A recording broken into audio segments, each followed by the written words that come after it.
por un lado, está ocultando información porque dice haber desaparecido los mensajes directos que estaba llevando con este altísimo emisario de Pfizer, y por otro lado, no revela contenidos de las discusiones que ellos estaban llevando a cabo en un momento que debemos entender, el mundo se encontraba en una crisis global y que la gente estaba absolutamente desesperada por soluciones.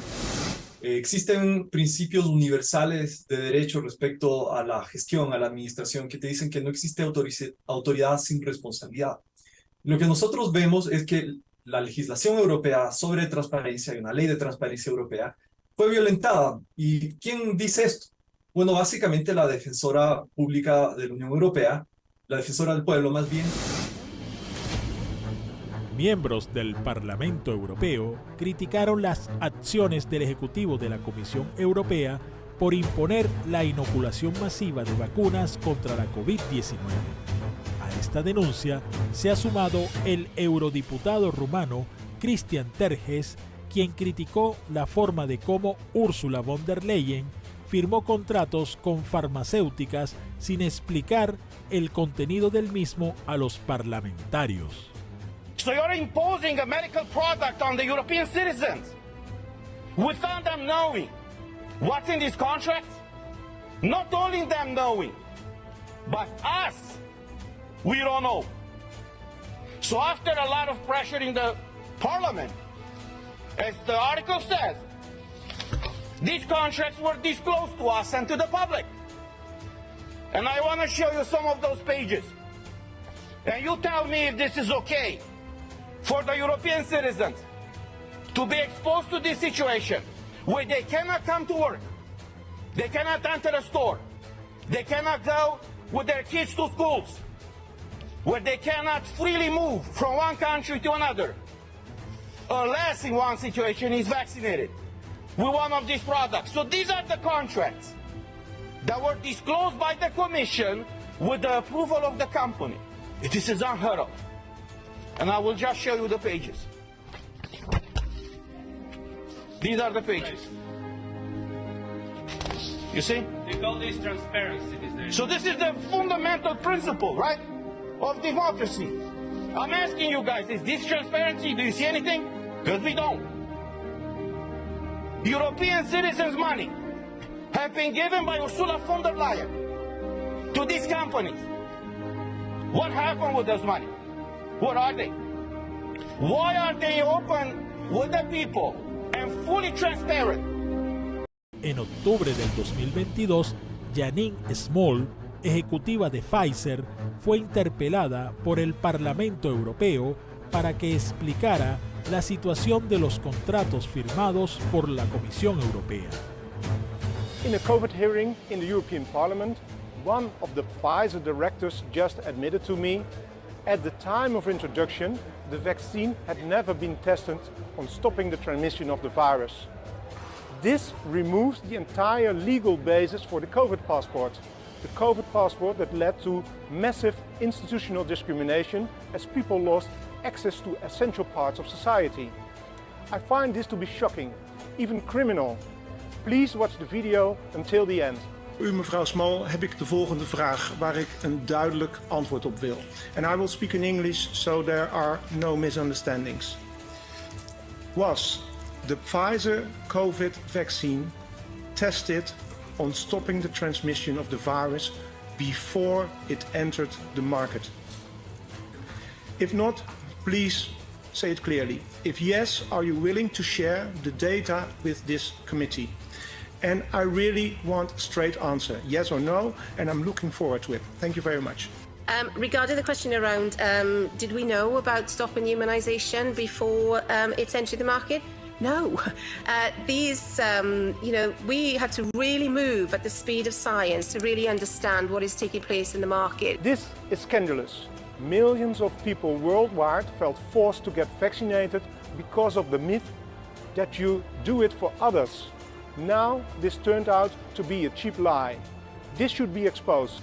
En oposición a la postura de Ursula von der Leyen, el eurodiputado croata Mislav Kolaskusic señaló que la adquisición de 4.500 millones de dosis con la intención de inyectárselos a las personas sin que nadie sepa lo que hay dentro es seguramente el mayor asunto de corrupción en la historia de la humanidad.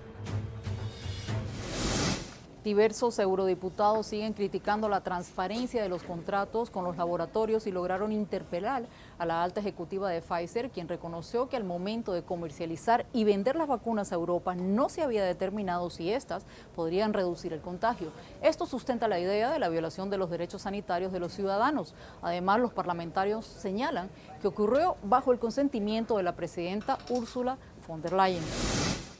Las vacunas se presentaron como políticas públicas y alternativa de salud como la solución al problema que se estaba viviendo. Y sin embargo, como usted bien me pregunta, este rato ha habido una revelación de que las empresas sabían que la efectividad de las vacunas o no era total como ellos lo habían manifestado desde un inicio, o que era decreciente en el tiempo. ¿Esto qué nos quiere decir? Independientemente de una ley específica, porque obviamente estamos hablando de una situación de emergencia donde se realizan contratos de emergencia y por eso tienes estas cláusulas de confidencialidad que dan espacio a la corrupción y a todo este caos que estamos viviendo este rato, independientemente de eso, ¿qué es lo que tú tienes? Principios de carácter deontológico, de carácter ético, que obligan a las empresas a informar cuando saben que, por ejemplo, una medicina o un tratamiento no es efectivo como ellos esperaban o que está incluso causando un daño. Y eso se ha visto en otros casos a lo largo de la historia. Una medicina que se pensaba que era la solución a una enfermedad y luego tú ves que tiene consecuencias secundarias muy graves, es una medicina que tiene que ser reportada y sacada del mercado. Las empresas hicieron tanto dinero con este negocio que simplemente guardaron silencio. Y claro, a medida que fue pasando el tiempo, algunos whistleblowers, denunciantes, gente honesta dentro de las mismas compañías empezó a decir, señores, el enfoque que estaban teniendo las empresas de carácter simplemente economicista, dinero, no se están preocupando por los derechos humanos, por los derechos de los ciudadanos.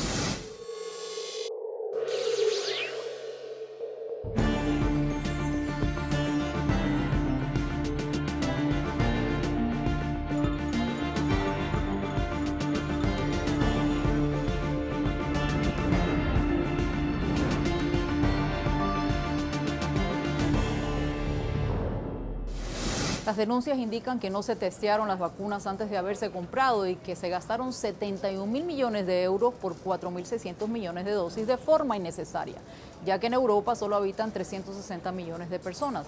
Esta decisión demuestra que se efectuó una contratación fraudulenta que no se debe obviar, así lo dicen expertos.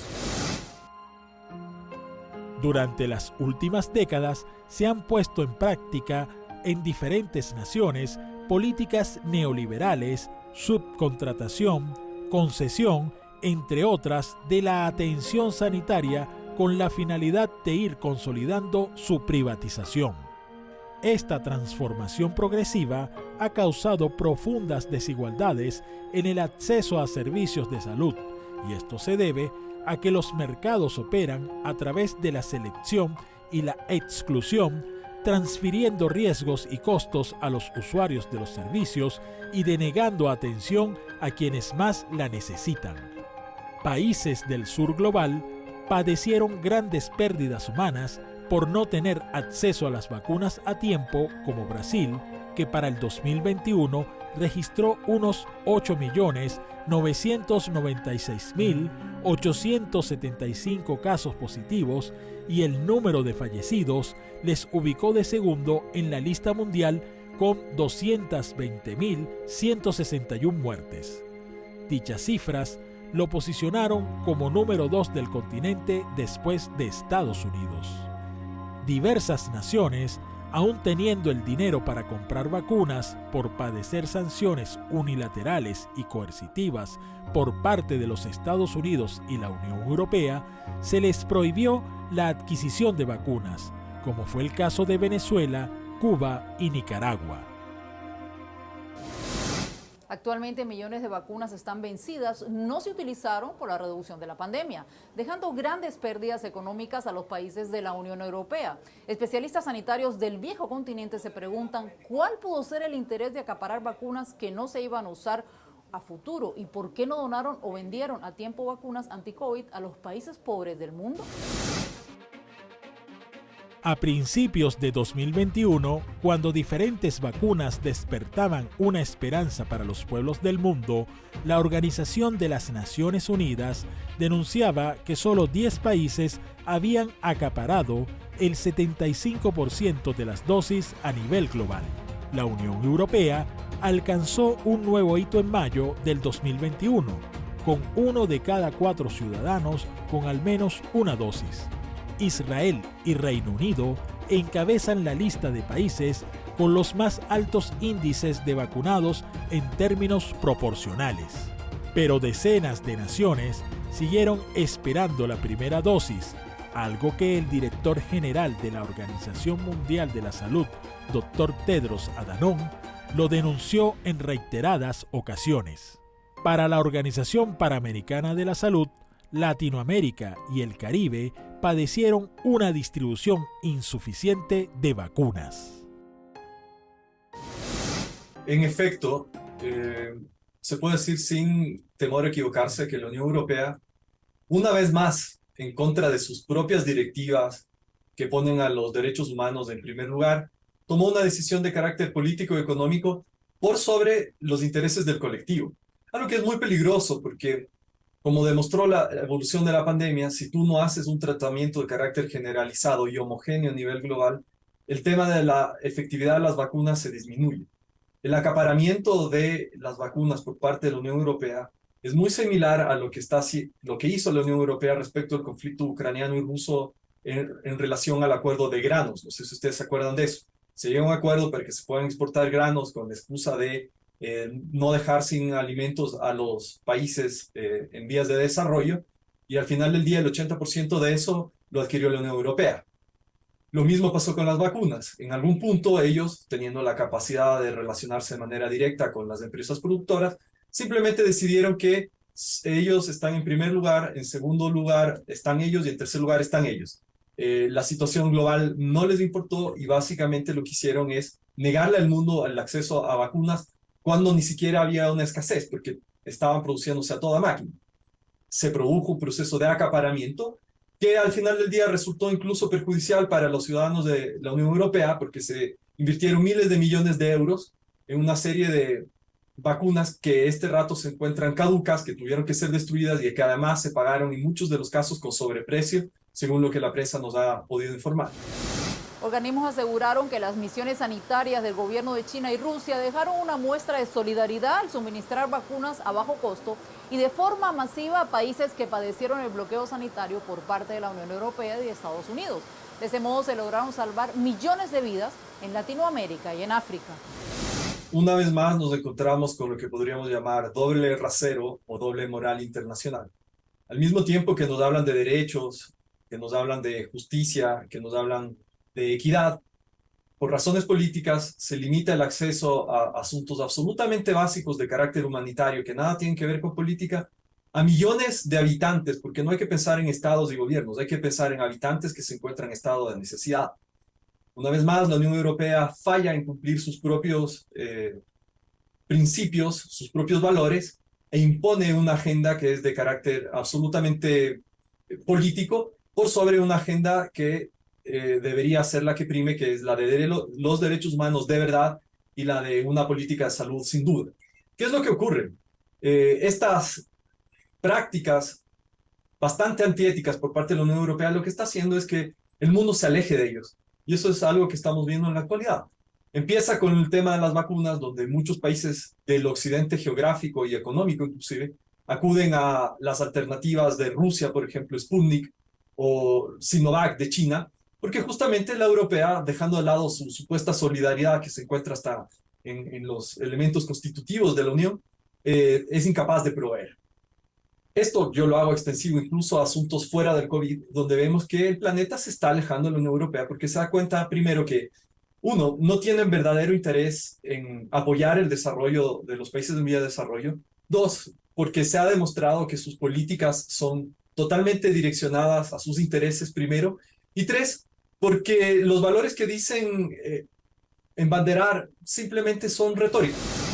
La Fiscalía Europea contra el Fraude mantiene activo el caso por presunta corrupción de la presidenta de la Comisión Europea, Ursula von der Leyen. Países del mundo desean que se evite la mercantilización de medicamentos para salvar más vidas.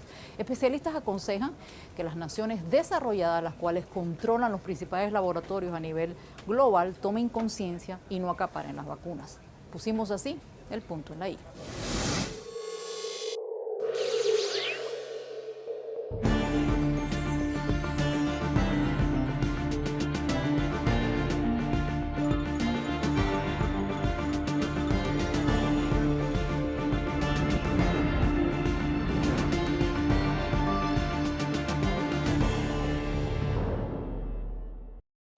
The life is full of moments. Moments of fight. Moments of hope. Moments that transcend. Moments that you can live in. TeleSUR documentaries. Sundays. Only on TeleSUR.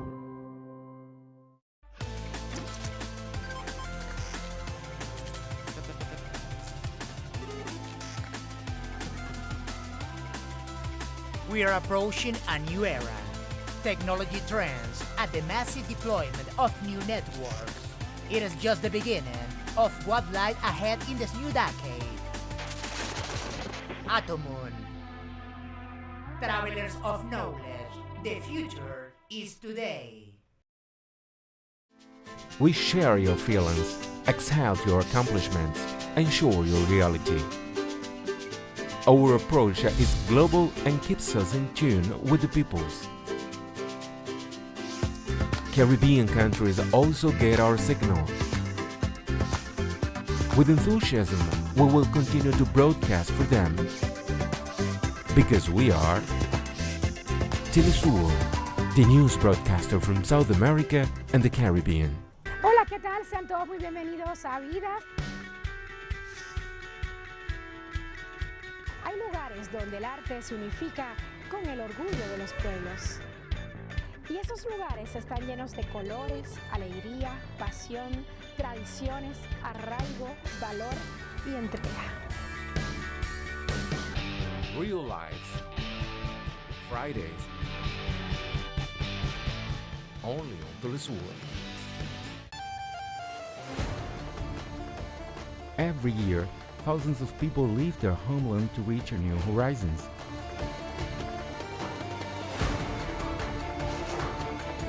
A reality of those people who struggle for their freedom. Know the diverse causes of those who live between borders.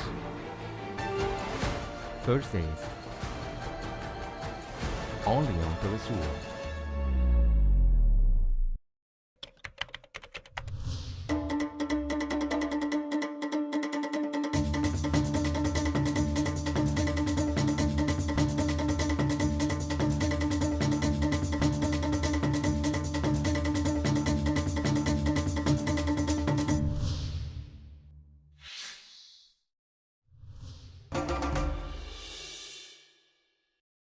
Hola, ¿qué tal? Sean todos muy bienvenidos a Vidas. Hay lugares donde el arte se unifica con el orgullo de los pueblos. Y esos lugares están llenos de colores, alegría, pasión, tradiciones, arraigo, valor y entrega. Real Life. Fridays. Only on TeleSUR.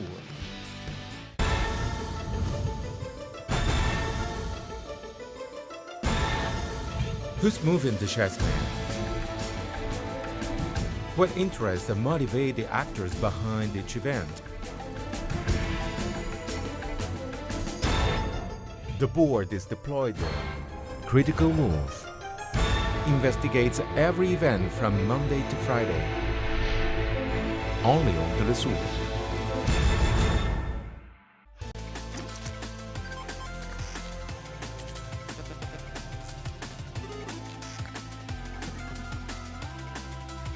We are approaching a new era. Technology trends and the massive deployment of new networks. It is just the beginning of what lies ahead in this new decade. Atomun. Travelers of knowledge, the future is today. Every year, thousands of people leave their homeland to reach new horizons.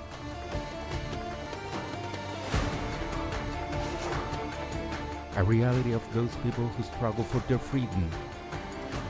Know the diverse causes of those who live between borders. Thursdays,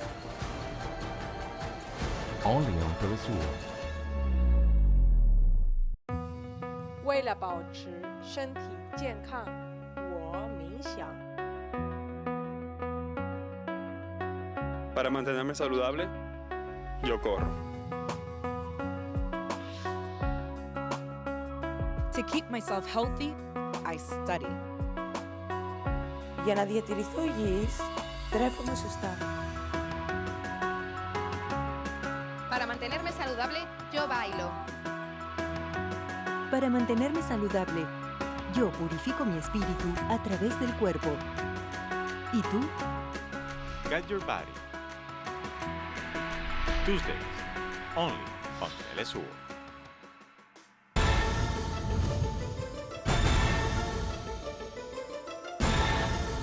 Who's moving the chess man?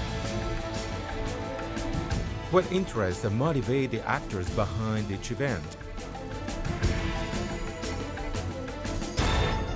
The board is deployed there. Critical Move investigates every event from Monday to Friday. Only on TeleSUR. El mundo se mueve constantemente y todos los días se generan nuevos sucesos. Se mueve la geopolítica mundial. Nos preguntamos qué hay detrás de cada acontecimiento, cuáles son las consecuencias y cómo nos afectan. Ante estas preguntas, buscaremos poner el punto en la I.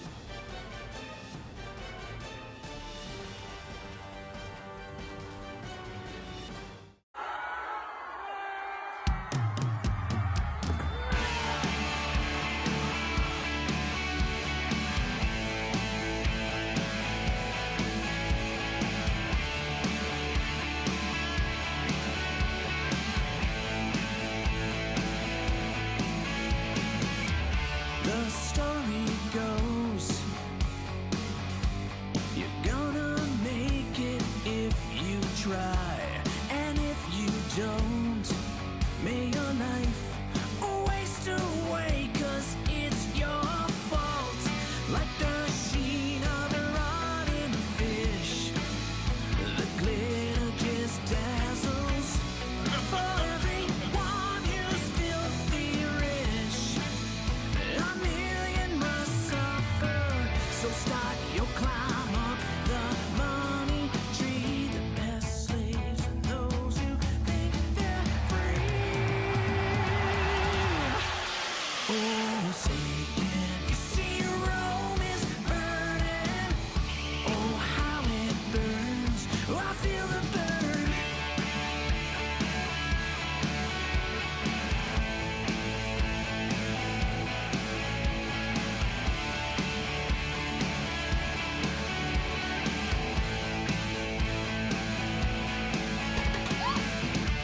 As life unfolds,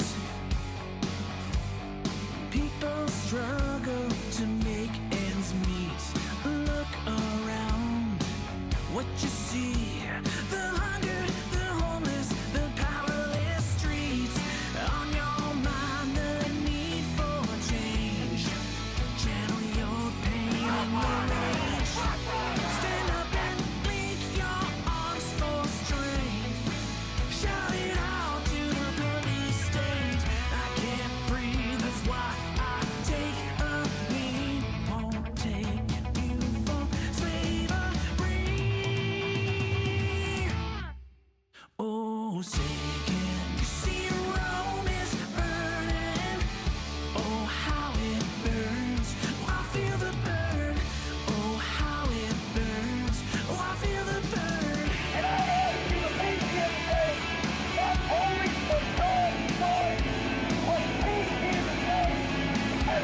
The life is full of moments.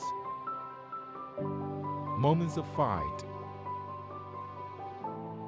Moments of hope. Moments that transcend. Moments that you can live in. TeleSUR documentaries. Sundays. Only on TeleSUR.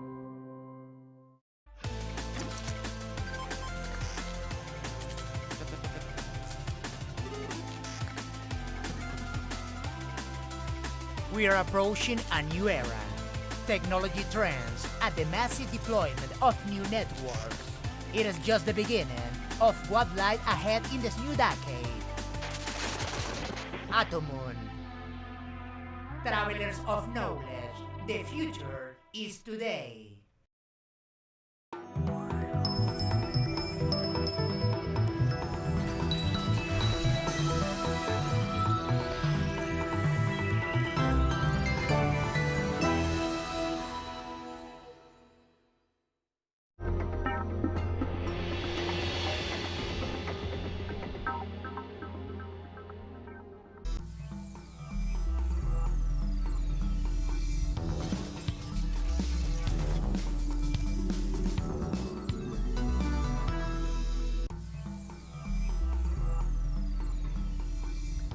In Haiti, cholera deaths rise to nearly 650. Health authorities registered over 2,500 confirmed cases since the first outbreaks in October of 2022.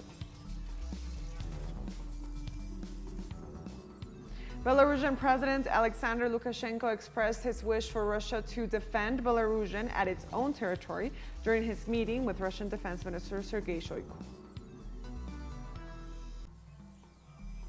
And in China, the People's Liberation Army successfully completed the military exercises around Taiwan, ratifying its readiness to protect its territorial sovereignty.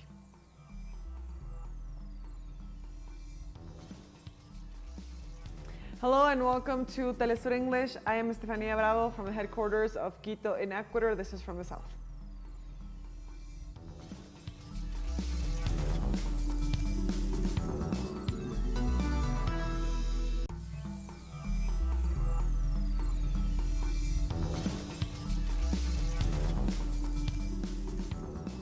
In Haiti, cholera deaths rose to nearly 650 for a total of 2,500 confirmed cases since the first outbreaks of the disease in October of 2022. According to the Health Ministry's balance sheet, about 39,000 people are suspected cases, while more than 33,000 of them needed medical assistance. Likewise, according to the agency, children under 5 years of age led the number of suspected cases with almost 9,000 reported since October 3rd. At the end of March, the Ministry of Health announced the mobilization of rapid intervention teams to stop the spread of cholera. However, the current outbreak is taking place in the midst of a complex, multidimensional crisis in the Caribbean country, which has caused the closure of health institutions while gangs conquer territories in the capital and several departments.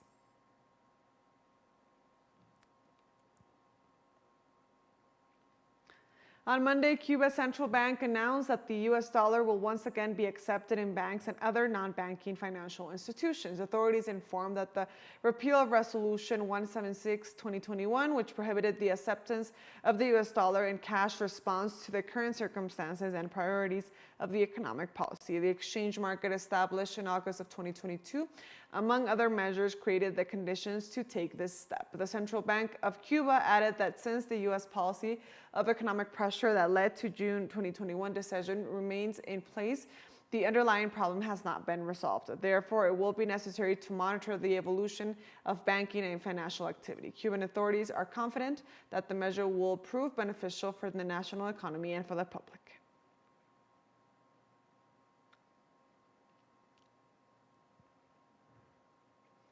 And on Monday, Cuba and Switzerland voiced their desire to continue strengthening their bilateral relations with a long history of friendship and cooperation. Cuban Foreign Minister Bruno Rodriguez received his Swiss counterpart Ignacio Cassis, who is making an official visit. The European diplomat expressed his intention to note the island's efforts to develop despite the adversities in the economic field. Cassis acknowledged that Switzerland is very close to Cuba and the promotion of various mutual cooperation programs, and expressed his desire to contribute more to the development of the nation. For his part, Bruno Rodriguez described relations with Switzerland as harmonious, respectful, productive, and mutually enriching in cultural and scientific fields.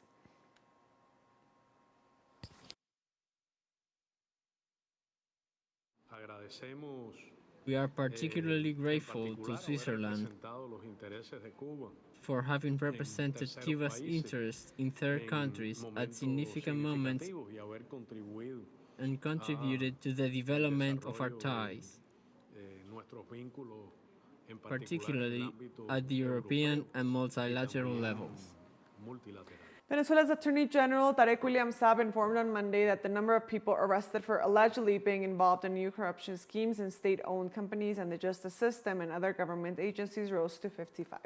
The head of the public prosecutor's office detailed that the number of captured people responds to the 67 arrest warrants issued against people involved in corruption mafias discovered within PDVSA, CVG, and SUNACRIP, among other state institutions. Saab added that for now, 12 more captures of requested people are still pending. He also detailed that in the anti-corruption procedures, which began in mid-March, 142 raids have been carried out in different regions of the country.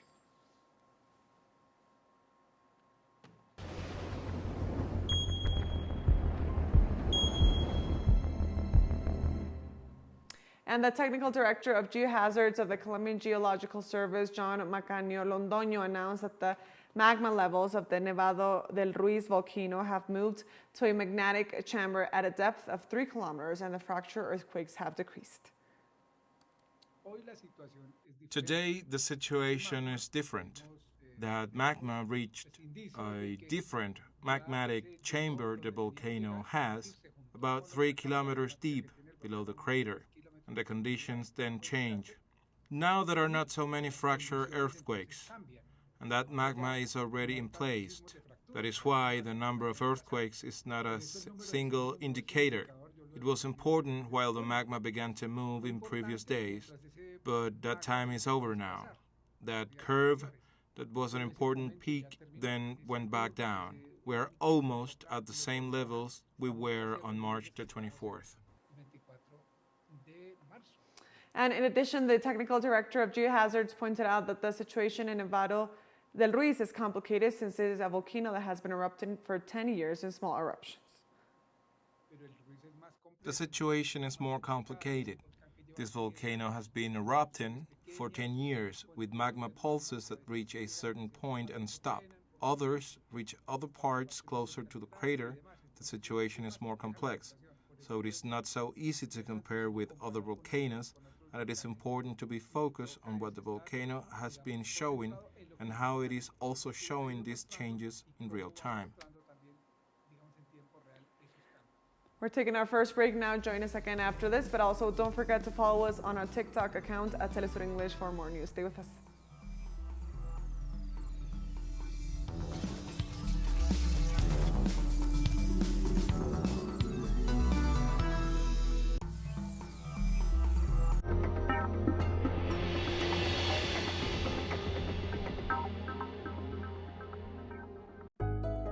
It is our duty to reverse the damage we cause to the planet.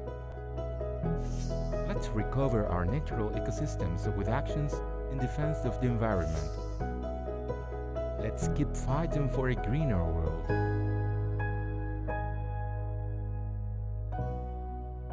Wednesdays, only on TeleSUR. Follow the most important global events through a comprehensive perspective. With a team of journalists in 25 locations around the world to convey our people's reality. From the South. Weekdays. Only on TeleSUR. 为了保持身体健康，我冥想。Para mantenerme saludable, yo corro. To keep myself healthy, I study. Για να διατηρηθώ υγιής, τρέφομαι σωστά. Para mantenerme saludable, yo bailo. Para mantenerme saludable, yo purifico mi espíritu a través del cuerpo. ¿Y tú? Get Your Body. Tuesdays, only on TeleSUR.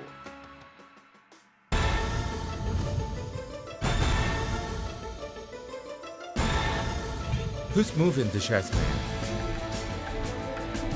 What interests and motivate the actors behind each event? The board is deployed there. Critical Move investigates every event from Monday to Friday. Only on TeleSUR. The life is full of moments. Moments of fight. Moments of hope. Moments that transcend. Moments that you can live in. TeleSUR documentaries. Sundays. Only on TeleSUR.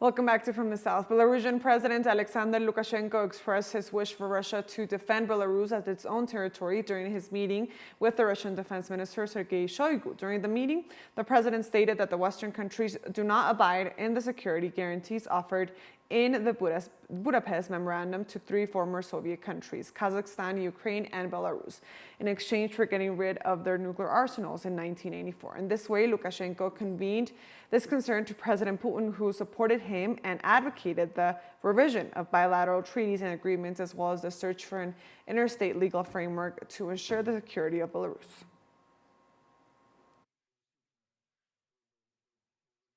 During talks with Russian President Vladimir Putin on union state between Russia and Belarus, it was said that in case of an aggression against Belarus, the Russian Federation would defend Belarus like its own territory.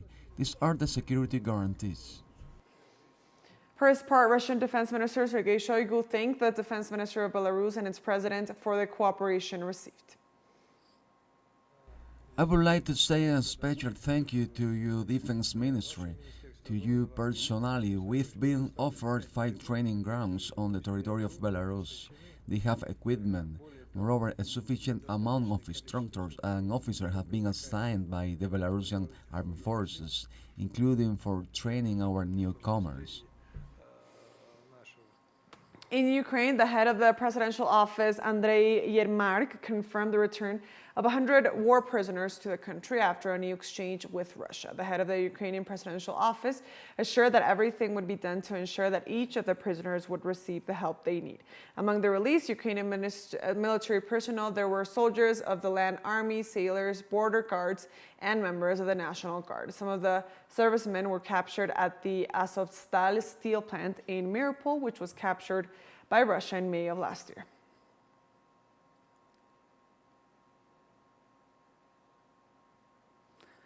And the Turkish Navy incorporated on Monday into its naval forces the amphibious assault ship TCG Anadolu, adapted to carry attack drones. The ceremony was attended by the country's President Recep Tayyip Erdogan. The TCG Anadolu was built as part of the multi-purpose landing craft project and is capable of deploying battalion equivalent forces to target areas without requiring additional support from main bases, adapted to carry attack drones. The TCG Anadolu will be the first ship in the world to achieve this. The TCG measures 231 kilometers and 32 meters. It will displace 27,000 tons.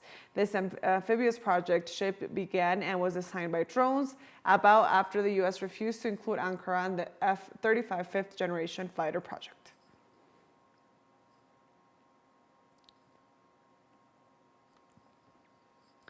And in Italy, authorities reported that about 1,000 undocumented migrants arrived during the last 24 hours on the city of Lampedusa. According to the Italian Coast Guard, 26 votes were attended and almost 2,000 migrants remain in facilities with a maximum capacity of 400 people. Meanwhile, authorities are working on the relocation of the migrant towards Sicily, while specialized organizations in migration warn that there are more unsafe boats at sea. Local media detailed that weather conditions are favorable, a fact that boosts the new migratory wave coming from Tunisia.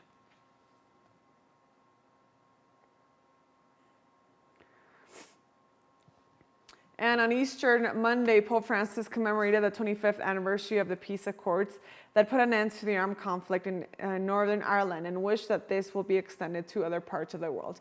From St. Peter's Square of the Vatican, the Supreme Pontiff recalled that the Good Friday or Belfast Agreement put an end to the violence that had troubled Northern Ireland for decades. In this way, Francis prayed to what was achieved with his historic agreement be consolidated for the benefit of all the men and women of the island of Ireland, and added, wish the gift of the peace for the whole world. The petition came after praying the Regina Caeli before the faithful gathered in the vicinity for the Vatican for Easter Monday, feast day in Italy.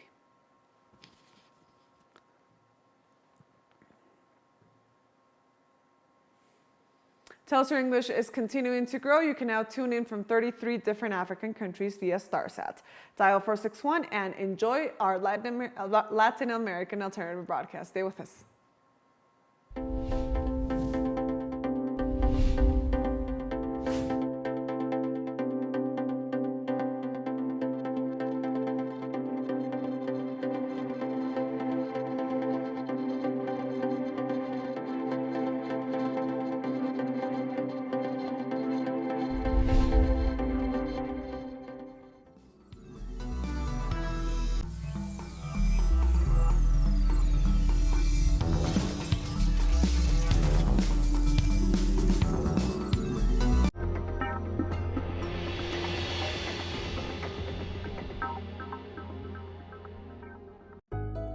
It is our duty to reverse the damage we cause to the planet.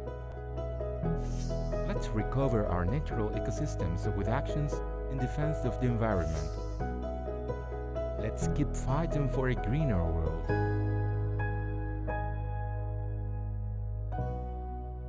Wednesdays, only on TeleSUR. We share your feelings, exalt your accomplishments, ensure your reality. Our approach is global and keeps us in tune with the peoples. Caribbean countries also get our signal. With enthusiasm, we will continue to broadcast for them. Because we are TeleSUR, the news broadcaster from South America and the Caribbean. 为了保持身体健康，我冥想。 Para mantenerme saludable, yo corro. To keep myself healthy, I study. Για να διατηρηθώ υγιής, τρέφομαι σωστά. Para mantenerme saludable, yo bailo. Para mantenerme saludable, yo purifico mi espíritu a través del cuerpo. ¿Y tú? Get your body. Tuesdays, only on TeleSUR.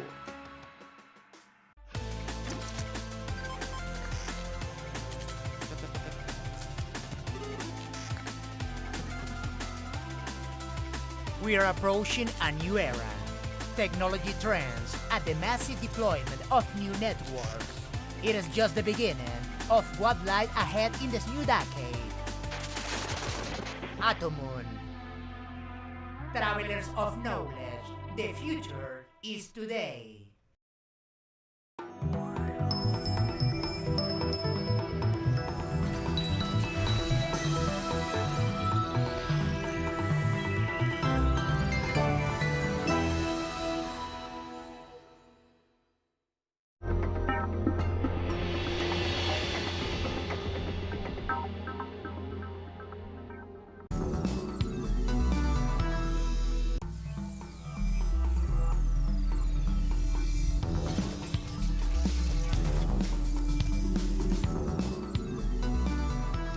Welcome back to From the South. The Chinese People's Liberation Army successfully completed the military exercises around Taiwan, ratifying its readiness to protect its territorial sovereignty. The Chinese Army's Eastern Theater of Operations explained that it tested its forces in real combat conditions in which they completed various tasks of combat readiness.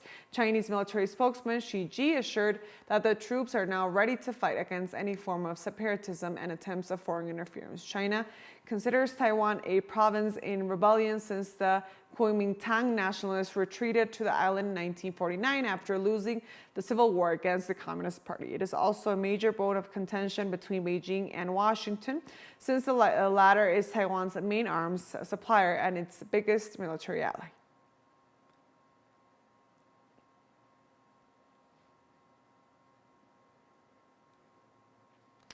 And on Monday, Chinese Foreign Ministry spokesman Wang Wenbing said separatist activity seeking Taiwan independence is as incompatible with peace and stability of the Taiwan Strait as fire with water. We hope the international community fully recognizes the truth of the Taiwan question, staunchly abides by the One China principle, and firmly opposes all forms of Taiwan independence separatist activity. Taiwan independence and Taiwan Strait peace and stability are mutually exclusive things. If we want to protect peace and stability in the Taiwan Strait, we must firmly oppose any form of Taiwan independence separatism. A spokesperson for the Eastern Theater Command of the Chinese People's Liberation Army said a few days ago that from April 8th to 10th, the Eastern Theater Command of the Chinese People's Liberation Army will hold the joint sword exercise surrounding Taiwan Island to organize combat readiness and police patrols around Taiwan. This is a serious warning to the provocations of Taiwan independence separatist forces and external forces, and it is a necessary action to safeguard sovereignty and territorial integrity. The United Kingdom government has announced its decision to halt the recruitment of health workers from Nigeria after the World Health Organization identified Nigeria as one of the 55 countries with significant health workforce challenges. This decision places the most populous African country on the red list of nations not to be targeted for recruitment. Following a report issued by the WHO a month ago, the UK government advised health and social care employers not to actively seek workers from these countries, except in cases of government-to-government agreement. In this way, the country notes that the increasing scale of health and social care worker migration from low and lower middle income countries threatens the achievements of their nation's health and social care.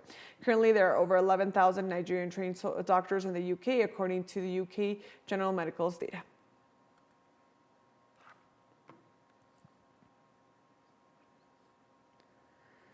And Cameroon is looking to rejoin the U.S.'s trade initiative for Africa as the country works to boost export revenues amid falling foreign exchange earnings. Cameroon's economy minister said his country has started talks with Washington for admission back in Africa Growth and Opportunities Act, which grants African countries tariff-free access to the U.S. market. The fallout from the COVID-19 pandemic and global shocks triggered by the conflict in Ukraine have hit Cameroon hard, denting economic growth and undermine its ability to repay debt.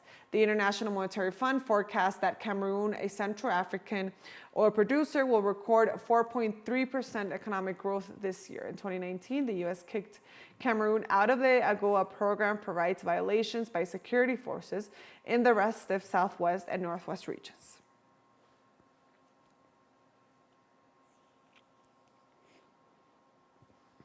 In South Africa, at least 7 large electricity pylons collapsed onto a highway near the capital of Pretoria, causing a multiple vehicle crash, according to city authorities and emergency services. The paramedic service on site reported that 2 people were injured in the car crash, treated at the scene and taken to the hospital. This fell down pylons, which had collapsed Sunday night, caused high voltage cables to hang extremely low over the highway, causing vehicles to swerve to avoid them and resulting in the crash. Although the reason for the collapse was unclear, local mayor Silver Spring suggested the accident might have happened because of criminal vandalism. According to the city authorities, many areas in North and East Pretoria had lost their electricity supply while repair crews battled rainy weather, and there was no estimate for when the power would be restored.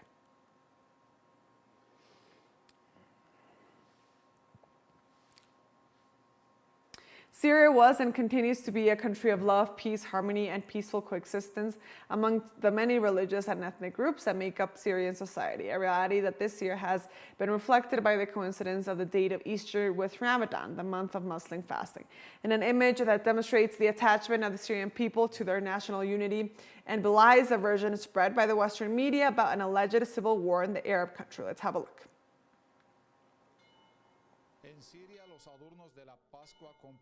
In Syria, the decorations of Easter shared the stage this Sunday with those of the Muslim month of fasting, where, for the second consecutive year, the Holy Week celebrations coincided with the Holy Ramadan, in an event that happens every 3 decades. The Syrian Christian communities, which follow the Gregorian calendar, celebrated the occasion with masses and prayers for peace to reign in the country and around the world. Today we issue a message of peace to the whole world because that's what we want for our country and for the entire world. But to achieve it, we consider it essential to have justice, because as long as injustice and corruption continue, suffering and pain will follow, and there will never be peace, so we must know the true essence of peace in order to work for it and attain it. Despite the difficult situation caused by the war and the blockade, and despite the hardships caused by the earthquake, there was no lack of processions and services celebrated in the streets in an atmosphere of unprecedented harmony and coexistence in the world. Parades of hope that, in addition to transforming suffering into love, consolidate the faith of Syrians, both Christians and Muslims, that life will flourish once again in their country. We are all brothers, there is no difference between us, because we always celebrate the festivities of both communities together without differentiating between Christians and Muslims, because we are all children of the same homeland. This year, the two celebrations coincided, and on this occasion, we address our congratulations to our Muslim brothers and to all the Syrian people, both Christians and Muslims. And we hope that during these celebrations, our country, its leadership, and people will recover peace and joy, and that happiness and goodness will reach all the families in our country and throughout the world. Thank God the situation is improving, and hopefully the days ahead will be much better. Congratulations on the resurrection of the Messiah, and congratulations on the auspicious month of Ramadan.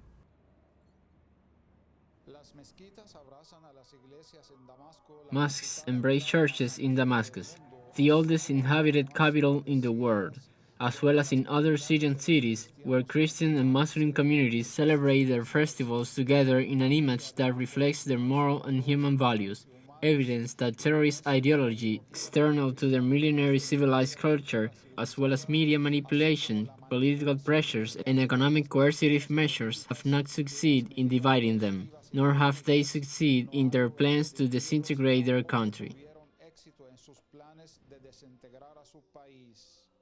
And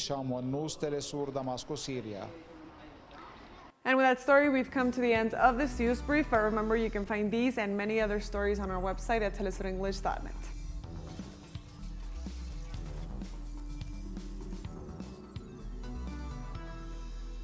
And also be sure to follow us on our socials. We're on Facebook, on Twitter, and on Instagram as well. For TeleSUR English, I am Estefania Bravo. Until next time.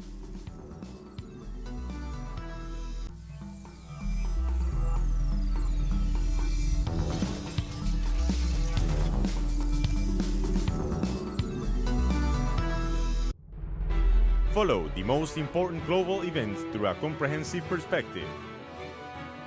With a team of journalists in 25 locations around the world to convey our people's reality. From the South. Weekdays. Only on TeleSUR. El mundo se mueve constantemente y todos los días se generan nuevos sucesos. Se mueve la geopolítica mundial. Nos preguntamos qué hay detrás de cada acontecimiento, cuáles son las consecuencias y cómo nos afectan. Ante estas preguntas, buscaremos poner el punto en la I.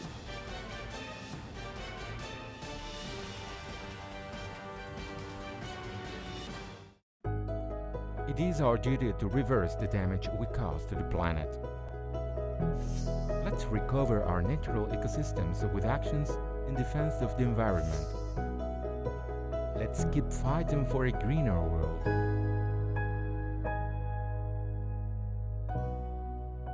Wednesdays, only on TeleSUR. The life is full of moments. Moments of fight. Moments of hope. Moments that transcend. Moments that you can live in. TeleSUR documentaries. Sundays, only on TeleSUR.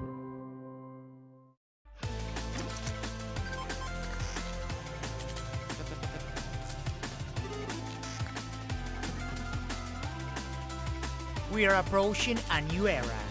Technology trends and the massive deployment of new networks. It is just the beginning of what lies ahead in this new decade. Atomun. Travelers of knowledge, the future is today.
I pity a country that would come up against us. The synergy with air, land, and sea forces and our ability to control the battle space and seize the high ground is devastating. All countries respect the power of the United States and they respect how dominant we are in this region. And we get better and better and better.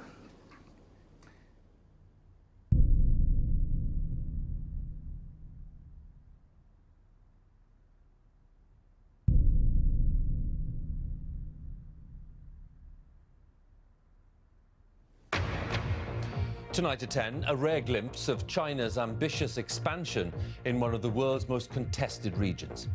We report from the South China Sea, where the Chinese are warning off anyone who comes too close to their building program. We continue our look this morning at what China does not want you to see. The United States says the superpower is reclaiming land in the South China Sea. The fact that we're dealing with a situation right now where we, the U.S., has to be much more aggressive in dealing with the Chinese government. CNN has learned that the U.S. Navy is about to send a destroyer there. Let's go to our CNN chief. CNN got exclusive access to classified U.S. surveillance flights over the islands. The threat of China is becoming big news. The media is beating the drums of war as the world is being primed to regard China as a new enemy. China's alarming creation of entirely new territory in the South China Sea is one part of a broader military push that some fear is to challenge U.S. dominance in the region. China is building airstrips in the South China Sea on disputed islands condemned by an international tribunal. This is now a flashpoint for war between China and America. What is not news is that China itself is under threat. These American bases form a giant noose, encircling China with missiles, bombers, warships, all the way from Australia through the Pacific to Asia and beyond. I mean, if you were in Beijing looking out, you stood on the tallest building in Beijing and looked out at the Pacific Ocean, you'd see American warships. You'd see Guam is about to sink because there's so many missiles pointed at China. You'd look up at Korea and see American armaments pointing at China. You'd see Japan, which is basically, Japan's a glove over the American fist. I think if I was Chinese, I'd have a little to worry about American aggressiveness. And we have China surrounded, and we're doing more all the time to try and keep it surrounded and deepen that containment of China. But China presents a fascinating case of a country that is independent, doesn't have foreign bases on its territory, growing very rapidly, not as rapidly now as it did for 30 years, but still the second-ranking economy in the world. We have an adversary, and that adversary is China, and that adversary, unless there is dramatic reform inside China, will be our enemy someday. One myth I think really that needs to be dispelled was that somehow China's aiming to replace America and gonna run the world. It's not. Well, first of all, the Chinese are not that stupid. The West, with its Christian roots, are about converting other people into their beliefs. The Chinese are not about that. It's just the. I'm not degrading the Western culture. I'm just pointing out the inherent nature, the DNAs of two different cultures. The Chinese, 2,000 years ago, built the Great Wall to keep the barbarians out, not to invade them. As the world's economic power moves rapidly to Asia, the response of the United States is to deploy the majority of its naval forces to Asia and the Pacific. This massive military buildup is known in Washington as the pivot to Asia. The target is China. The great power game in the 21st century is called perpetual war. For America's unchallenged arms industry, the annual prize is huge profits from almost $600 billion of military spending. Once an imaginary weapon on Star Wars, the electromagnetic gun is now reality. You're sitting there thinking about these next generation and futuristic ideas, and we've got scientists who have designed these, and it's coming to life. And the smartest weapons need enemies. As a Pacific nation, the United States will play a larger and long-term role in shaping this region and its future. I have directed my national security team to make our presence and mission in the Asia-Pacific a top priority. In one sense, is the US already at war with China? Yes, on the ground and in the air. The winner of the Nobel Peace Prize, President Barack Obama, has committed to trillions of dollars to our nuclear arsenal. He's committing trillions of future dollars to war in space. And we need an enemy for all this money, and China's the perfect enemy.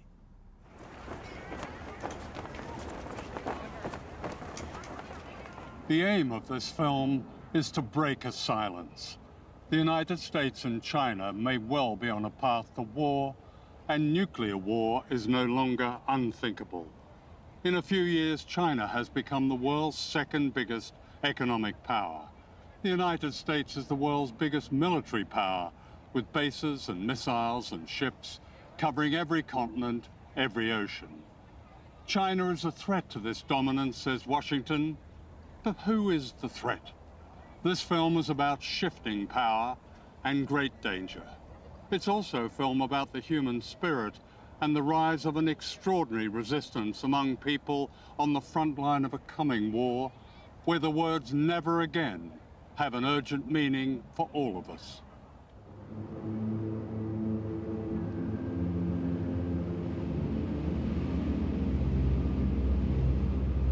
This is Bikini, the rim of an ancient underwater volcano in the Marshall Islands.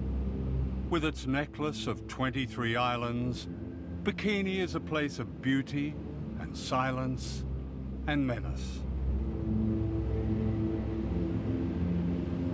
Look closely where the Emerald Lagoon suddenly falls into a vast black hole.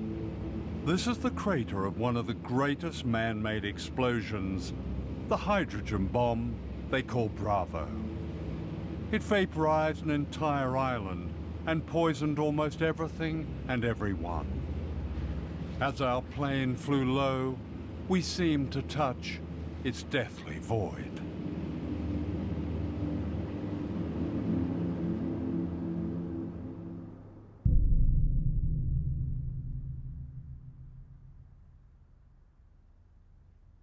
The Marshall Islands lie in the vast Pacific Ocean between the United States and Asia. Captured from the Japanese in World War II, they've long been America's strategic secret, its stepping stone to Asia and China.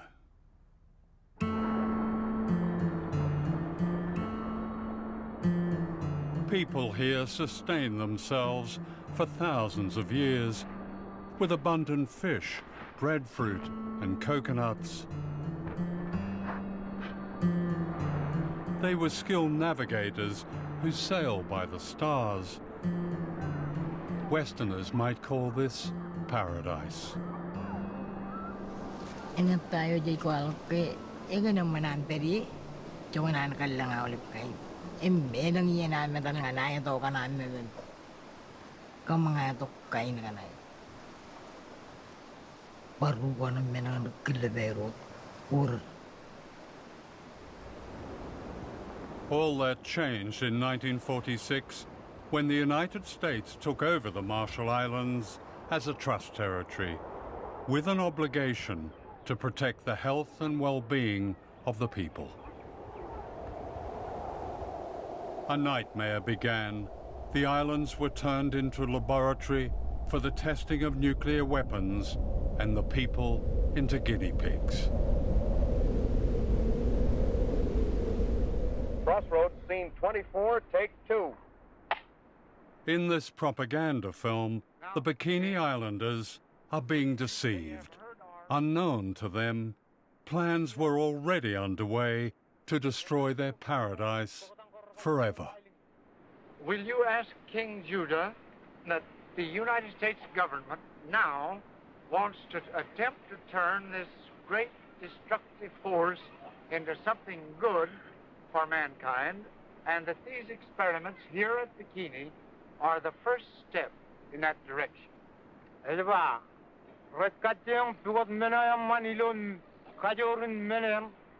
him that's fine. Everytheverything being in God's hands, it must be good.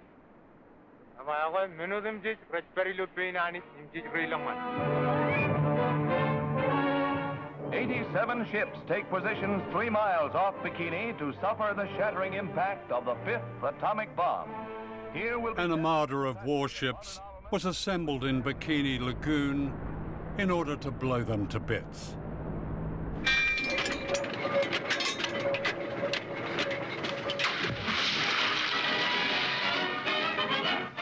The decks of the 73 test ships anchored in Bikini Lagoon are scenes of feverish activity as scientists plot experimental programs designed to furnish data on blast effects of the mighty atom bomb. Animals of many Animals were strapped to their decks like a perverse Noah's Ark. The experiment was to see how they died, how they burned. Special ointments are applied to determine their protective quality. Other parts of the exposed areas being left bare to the atom blast. 3, 2, 1,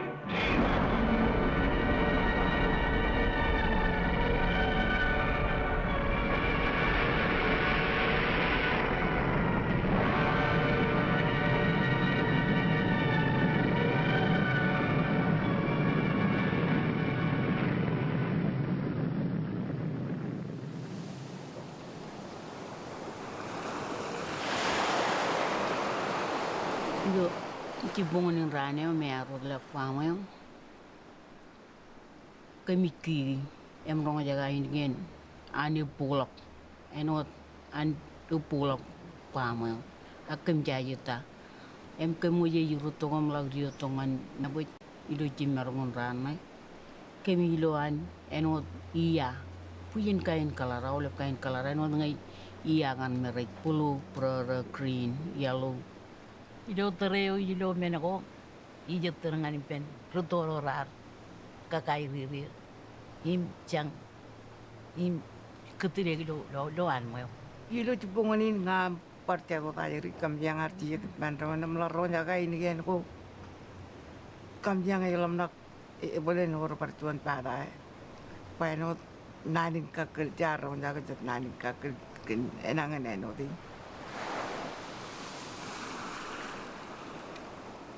Being on Bikini today is disturbing ghosts. I struggle through the jungle to the bunker where they pressed the button at 6:45 on the morning of the H-bomb test. Now claimed by the undergrowth, it's like a subterranean temple to modern times.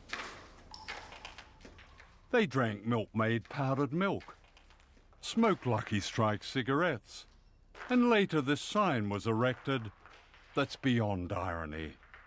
It says, "Please leave this property as you find it. Thank you for your kindness and understanding."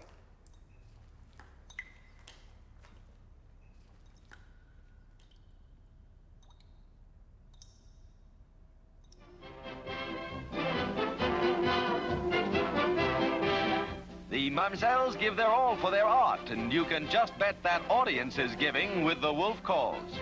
The Bikini, named after the atomic explosion in the Pacific. The Bikini was an explosion everywhere. In 1946, the Bikini swimsuit was launched to celebrate the nuclear explosions that had destroyed life on Bikini Island. The inventor of the bikini, a Frenchman, made his fortune. Today, a bikini body is promoted in magazines as an object of desire and good health. The bodies of the people of Bikini and other islands are the most irradiated in the world. All these women have had thyroid cancer. Iwa kami ang alam tudo ilo ay wilalayo. Emlalo puyinan mengo poda ko wandal tak. Yenga lelo ping pobo kami ang tudo. Ja pobo poda ba ngai jowo para. Em pobo mledon. Dor ngai bara lagi libang. Elin cetrana kala kargo dalak. Elang armi jerar tem dak rarta area. Ilo pongone ajuri rorar dari yang menlang tereo. Elang rar panai. Today, Bikini is unfit for human life. Radiation poisons the food and water. Our shoes registered unsafe on a Geiger counter. The abandoned cemetery looks out to where the sun rose one morning, then rose again as apocalypse. The equivalent of one Hiroshima bomb was exploded in these islands every day for 12 years. A scarred beauty has returned to the island, but the people haven't. Exiled to barren islands, many of them starve. In 1968, President Lyndon Johnson told them it was safe to go home.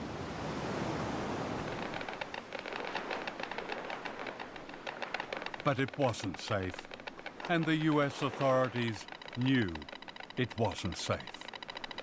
Ijalaga minin tiyaman karar kamana nga echep accident aglukun molin karar rar do godin kokuri ijin ya enigan enim im inkiya unair tong enot program kana ito kangarana kaga yu jangan an cerwal payini pen aga karja accident man.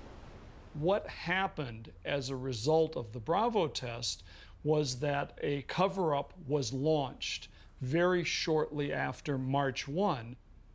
I mean, there's such a history of wrong information, outright lies, deception. There was no attempt to take the most conservative approach and make sure that everybody was okay. They knew where the radioactive fallout was going to go, and they took that risk and went ahead and detonated the bomb, knowing full well which way it was going to go. They still had an opportunity to evacuate, even on the day of the shot. But these people were not evacuated, we were not evacuated, and the people on Utrecht were not evacuated. So it only leads one to believe that, number one, the United States needed some guinea pigs to study what the effects of radiation would do. And that's a pretty strong indication that the United States knew that. It seems extraordinary. Here we are, this far into the 21st century, talking to people still frightened of all that nuclear fallout, all those tests, all those years ago. The impression I get is that there's so little trust among people. The U.S. is trying to provide as much information, as much good information as we can. Yeah. And so I wouldn't accept the characterization that that there have been lies and cover-ups. The word guinea pigs comes up a lot from these survivors. I would refer you to our embassy website on that. I've read it. And that question was looked at during the Clinton administration, and that was not the conclusion they came to. The secret of the Marshall Islands is Project 4.1. Declassified documents reveal a scientific program that began as a study of mice and became a study of human beings exposed to radiation. Chicago is where it all began, and to the AEC Argonne Labs in Chicago last week came 7 men, natives of the Marshall Islands. Leben is from Utrecht. He and the rest were irradiated by our March 1954 hydrogen bomb test. John is mayor of Rongelap, which is 100 miles from Bikini. John, as we said, is a savage, but a happy, amenable savage. His grandfather ran almost naked on his coral atoll. The white man brought money and religion and a market for his copra. John reads, knows about God, and is a pretty good mayor.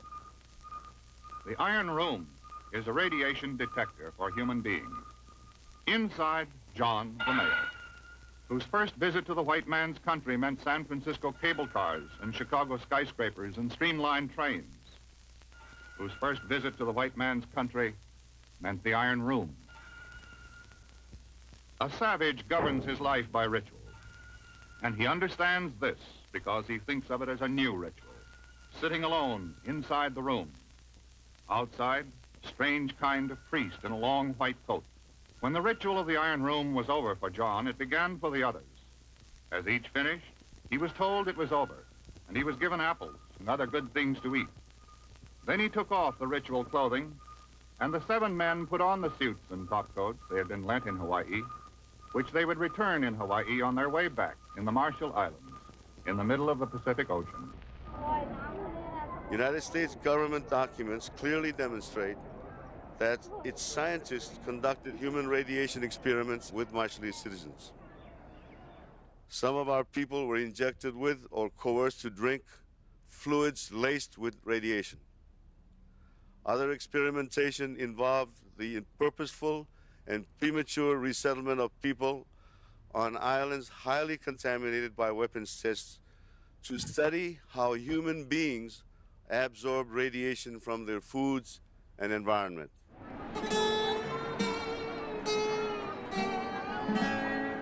These people are guinea pigs. They are part of the experiment Project 4.1. They're being returned to Rongelap, an island 100 miles from Bikini, by the US Navy. They were told repeatedly it was safe to go home. This happy couple believed they were going home to safety. The man is John Anjane, the mayor of Rongelap, the happy savage from the Iron Room in Chicago. His wife is Majua, and this is their baby son, Lekoj. They had no idea of the horror that lay ahead. They are being returned to an island described by a US atomic energy official as by far the most contaminated place on Earth. He added, "It will be interesting to get a measure of human uptake when people live in a contaminated environment." The people of Rongelap remained on their poison island for 28 years as guinea pigs, the objects of regular scientific examination. Ngay chap dukun malala elang nangan bijiray walo pera kana kay ngay chap taray ijajik nangan bijirin ray walo jan cancer mama arbar thyroid pera jilelok ni menunong thyroid me ngay chap rar chap apredi etan palio chadu rar apredi im isbar reaction turuit arangan turuit mi ngay chap tamak to an accident kan talali lu tan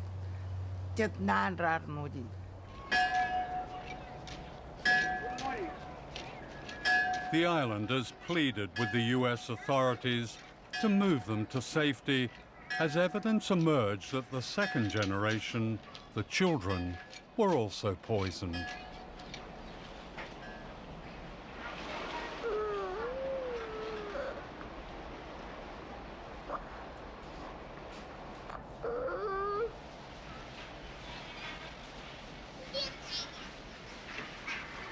Desperate to leave, the islanders called on Greenpeace to rescue them.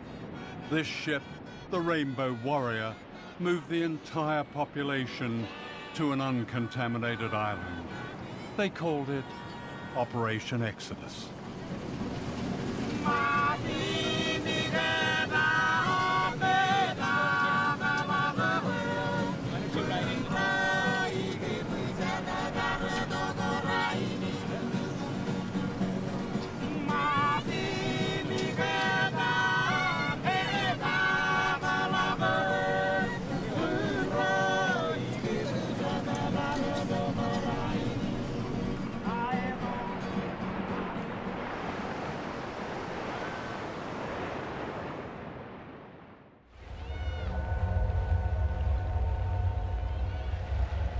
This is Dr. Robert Conard, a leading medical scientist of Brookhaven National Laboratories.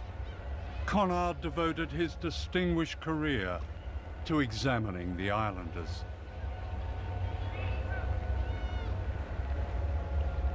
He wrote, "The habitation of these people on the island will afford the most valuable ecological radiation data on human beings. The various radioisotopes present can be traced from the soil to the food chain and into human beings."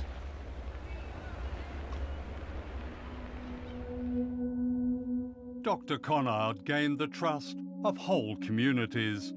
When he brought the islanders to New York to be examined, he showed them the sights and had them over for a barbecue.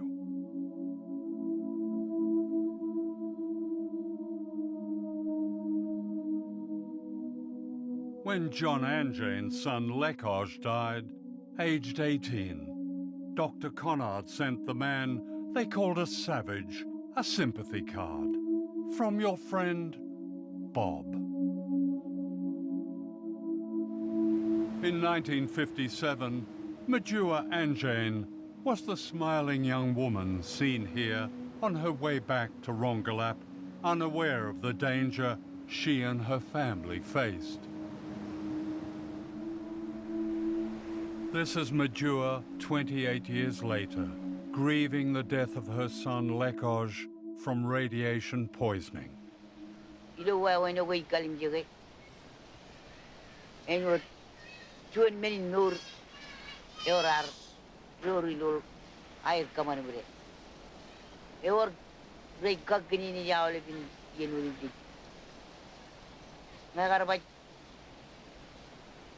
Enot power ring mujidi ilang chicken enot pura tor lu awle ben chicken ulim pen pura wega awle chicken pen meno join mini no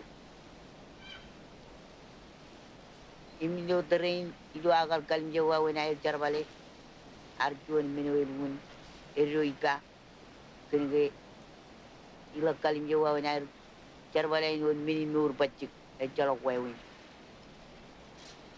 ewe yangin meno ala bagalam nakaga ole ben mino rinjit kun rigalle we rar ko kurala ngundi in mujudi wayare kakini ni jidu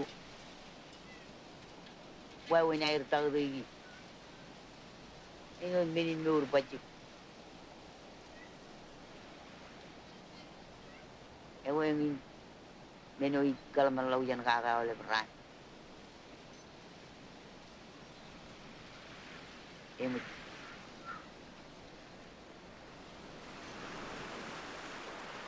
Like her son and her husband, Majua died from a virulent cancer. I don't see any great clinics that have been established by, if not the Department of Energy, certainly not by the US government. There's a clinic downtown in Montreux. There's also a whole body counter. You can have the plutonium in your body measured as well. Anyone can for free. This is the plutonium measuring shop, where they'll tell you how radioactive you are. People waiting to be tested are welcome with a video showing their islands being blown up.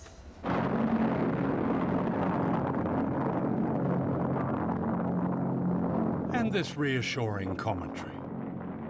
Yahwehkom Aulip, Etayin Bill Jackson, Program Manager of the Department of Energy, DOE Marshall Islands Program.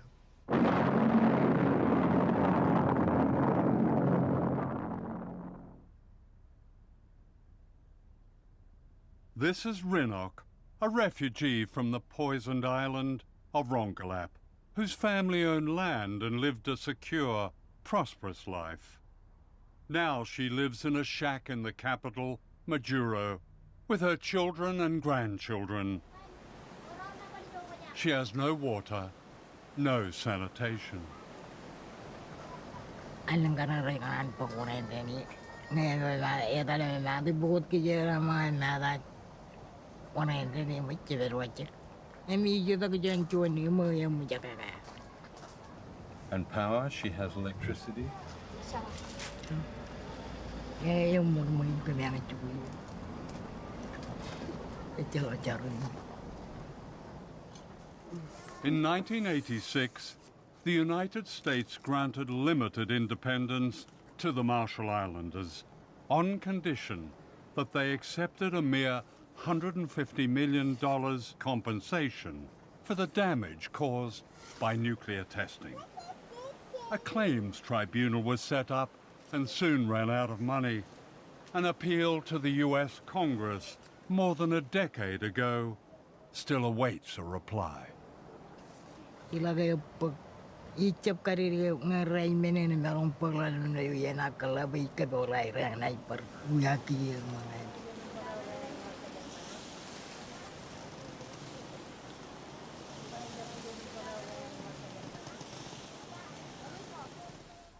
Darlene Keju Johnson was a young health worker who became the champion of her people after she discovered the full extent of their suffering caused by nuclear testing, that many more islands were poisoned than the Americans claimed. This remarkable speech in 1983 broke the silence. I bring greetings from the Marshall Islands and throughout Micronesia. We have hundreds of women who have miscarriages. We have leukemia cancers. We have thyroid cancers. We have stillbirth babies. We have nowadays, I just gone back from home, and I have talked to many women and men in the population, is that we have babies we call jellyfish babies. A baby is born on a labor table, and it moves up and down like this. It's a colorful, ugly thing. It does not shape like a human being. It moves up and down like this on a labor table because that thing is breathing. That is a baby. In 1982, Darlene married Giff Johnson, the author of this tribute to his wife. Darlene was one of the liveliest, most entertaining individuals that I have ever had the pleasure of knowing. She was a voice for the voiceless. Like so many Marshall Islanders, Darlene died of cancer, age 45.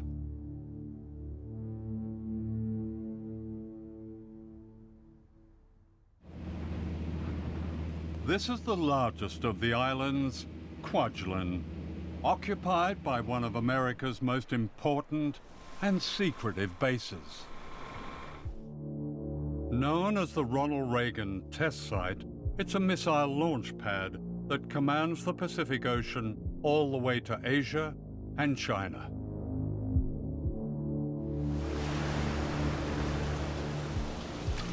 Here, the people of the Marshall Islands are once again being subjected to the testing of weapons of mass destruction designed for a coming war. The base is part of a remarkable plan known as Vision 2020. Devised in the 1990s, its aim is described officially as full spectrum dominance. This means control of all land, sea, air, cyberspace, and space. 5, 4, 3, 2, 1. Ignition. From California, almost 5,000 miles away, the U.S. Air Force tests its intercontinental missiles by firing them at the Marshall Islands. Imagine a missile coming screaming out of the sky. It's absolutely terrifying. I think that there's really nothing that I can imagine that would be more terrifying than this. And we're talking about devices that any one of them could go off course. None of this disturbs life on the base, where small-town America has been recreated, a wonderland of the suburban good life.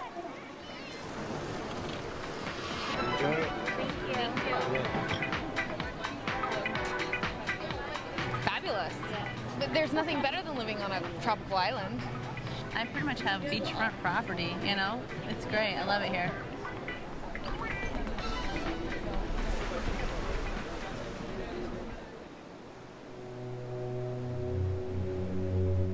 Just across the bay is Ebi Island. Known as the slum of the Pacific, more than 12,000 people live here on a strip of land less than a mile long. Many of them refugees from what is now the missile base and from islands poisoned by nuclear testing. Every day, people from Ebi are brought to work on the missile base to water the gardens and the golf course. Then they are ferried back to their poverty. This is apartheid in the Pacific.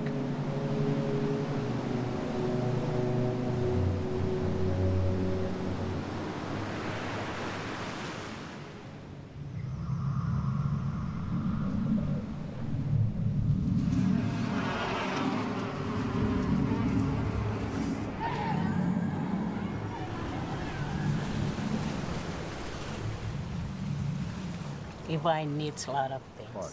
Medicine, Getting medicine. education, and job. Vegetable and fruits.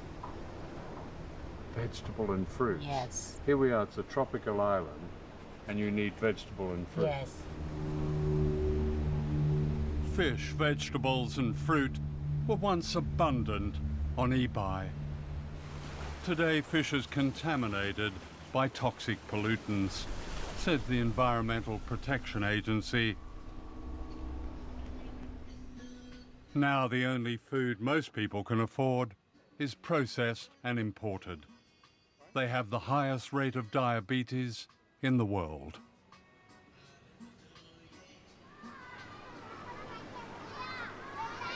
when someone gets really ill, do they go to the hospital over on the base? Because they've got a pretty modern clinic over there. They don't treat them with medicine. They just go there for taking the blood and then X-ray. So what happens when somebody is seriously ill? They cannot do anything. The most consistent example given is the example of the Ronald Reagan missile site and Ibai next to it. On the Ronald Reagan missile site, there's a vivid example of the United States, golf courses and swimming pools and all kinds of amenities. Right next to it is what is called the slum of the Pacific. It's a challenge. Ibai is in great need right now. We've talked about infrastructure. One of the projects the U.S. is working with our Australian colleagues and with the Asia Development Bank is a sewer and water project, desperately needed for Ibai. Ibai is overcrowded. The schools need repair. Actually, the U.S. military did a survey back in the 70s and found that the sewers didn't work and the water didn't run and the electricity wasn't there. It only happened not all that long ago. They found almost exactly the same thing. Why hasn't that been fixed? There's complete agreement that Ibai should be a priority, and not only because of the current activities of the Ronald Reagan Space and Missile Defense Site, but there's also now an additional component that is providing for global security, and that's the Space Fence project by the Air Force. Every missile fired on the Marshall Islands by the U.S. military costs $100 million each. This derelict school bus is the only one on Ibai. They can't afford to replace it.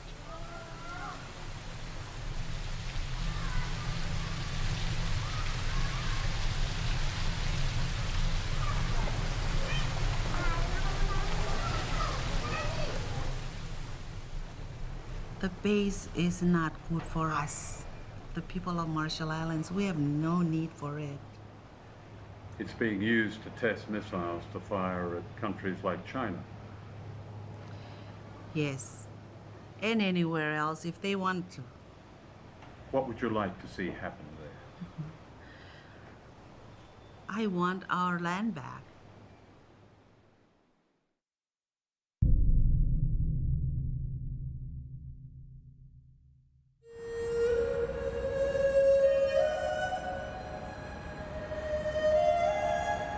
This is Shanghai, the historic port on the Yangtze River, China's greatest city. I had arranged to meet the American author James Bradley, whose latest best-selling book, The China Mirage, reveals an extraordinary hidden history of American power and modern China. It was almost illegal for someone like me to know a Chinese for almost all of American history.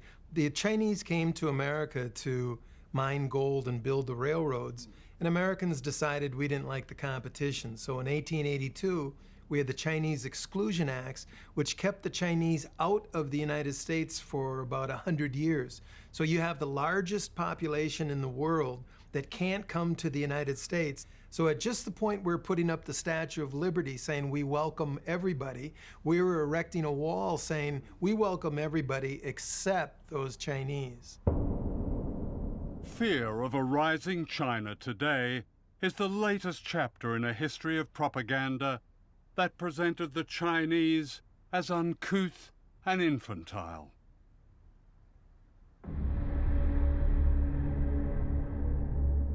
To Western popular and political culture, the Chinese became the yellow peril, and racial stereotypes bore the constant theme of fear and threat.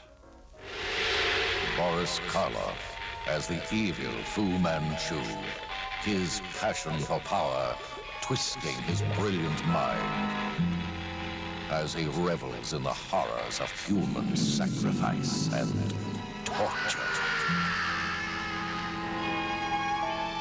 Behind the mask of Fu Manchu. This caricature of an entire people concealed another agenda: opium.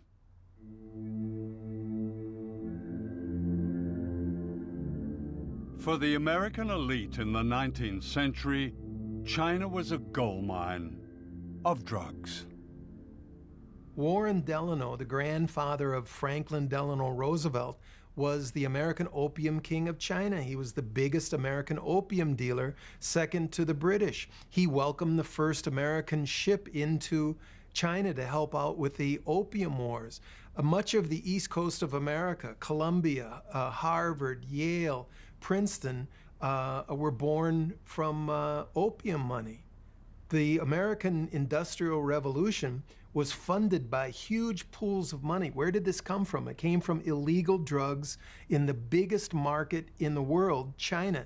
Let me get this right. The grandfather of arguably the most liberal president, Franklin Delano Roosevelt, was a drug runner. Yes, sir. Franklin Delano Roosevelt never made much money in his life. He had public service jobs that were very lowly paid, but he had yachts, he had summer homes, he had mansions in New York City. The kids went to private schools. He inherited a fortune from Warren Delano, his father, who was the American opium king of China. If you scratch anyone with the name Forbes in their name, John Forbes Carey, Secretary of State John Forbes Carey. That's the present Secretary of State. Yes, sir. You'll find opium money. His great-grandfather was an opium dealer. How big was opium money? Opium money built the first industrial city in the United States, Lowell, Massachusetts. It built the first 5 railroads in the United States. Opium money all over the East Coast, but it wasn't talked about. It was called the China trade. And if you go to various museums, you can see teas and silks exhibited, and they keep quiet about all that big opium money.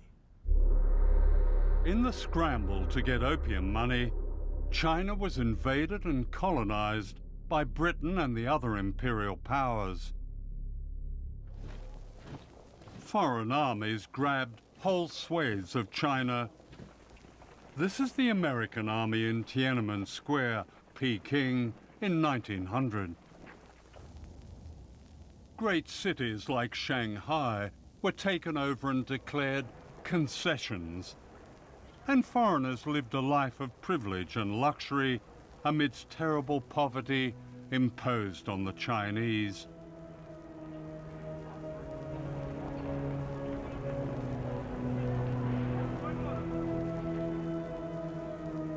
A resistance, known as the Boxer Rebellion, was put down with a savagery. This rape of China set the tone for how China was perceived in the West well into the 20th century.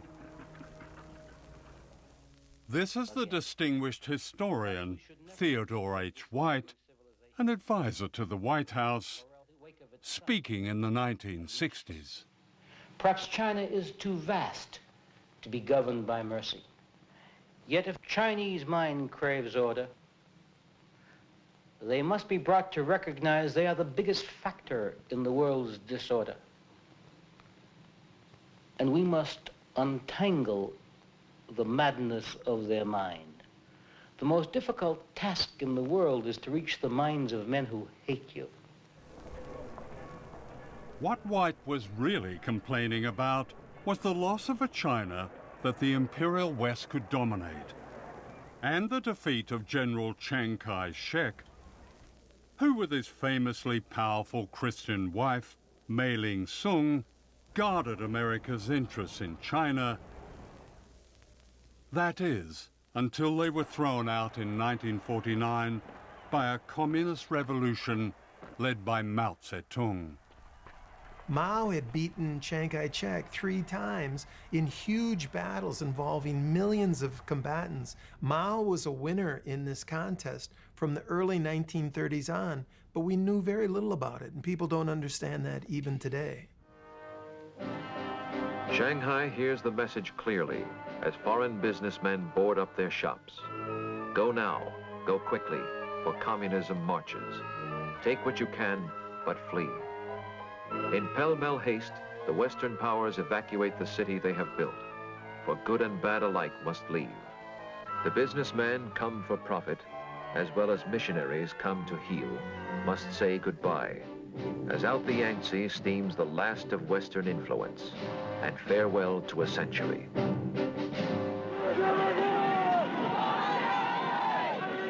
Even today, it's difficult to understand the paranoia ignited by Mao's revolution. As we look at China on the map, we can see that China is the basic cause of all of our troubles in Asia. I believe that for the sake of our safety, it is necessary to be prepared for the possibility of a Chinese missile attack on the United States. One of the myths about Mao is that he was an implacable enemy of the capitalist West.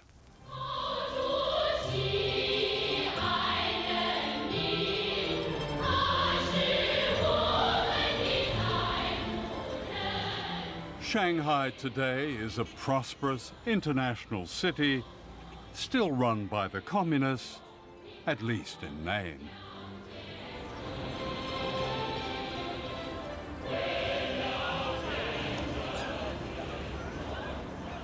When I was last in China more than a generation ago, the loudest noise was the tinkling of bicycle bells. Mao had just died, the streets were dark, the universities were closed. The chaos of the Cultural Revolution had given way to a great silence. "We're exhausted," was the freest comment I heard. Coming back, the change is barely comprehensible. Here in Shanghai, the freedom bears no comparison. Yes, there are issues with human rights, especially the right to speak against the state and challenge its power. Since I was last here, millions of people have been lifted out of poverty, many of them into an entirely new middle class. This epic is still barely understood in the West, or should that be willfully misunderstood? The truth is that China has matched America at its own great game of capitalism, and that is unforgivable. One measure of China's new capitalism is the Uran Rich List. This league table of China's mega-rich is published by Rupert Hugenworth, an old Etonian whose Chinese name is Huran. He's received many awards, including China's Man of the Year. This year, 2015, has probably been the most extraordinary year of wealth creation in the history of China again. You know, I've been doing this list for 15, 16 years. I've never seen a year like 2015. You know, normally for £200 million or $300 million, we find, say, about 800,000 people. This year, 2015, it's doubled. There'll be more dollar billionaires known about in China than in the US. So the US, up until now, has been the leader in terms of business, you know, the most successful business tycoons in the world. China 2015 will have overtaken the US, so amazing.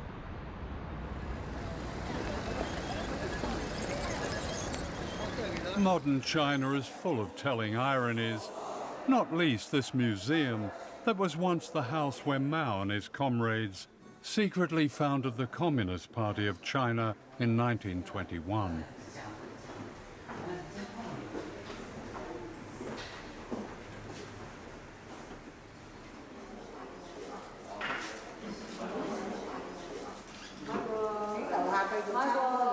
Today it stands in the heart of an exclusive, very capitalist shopping district.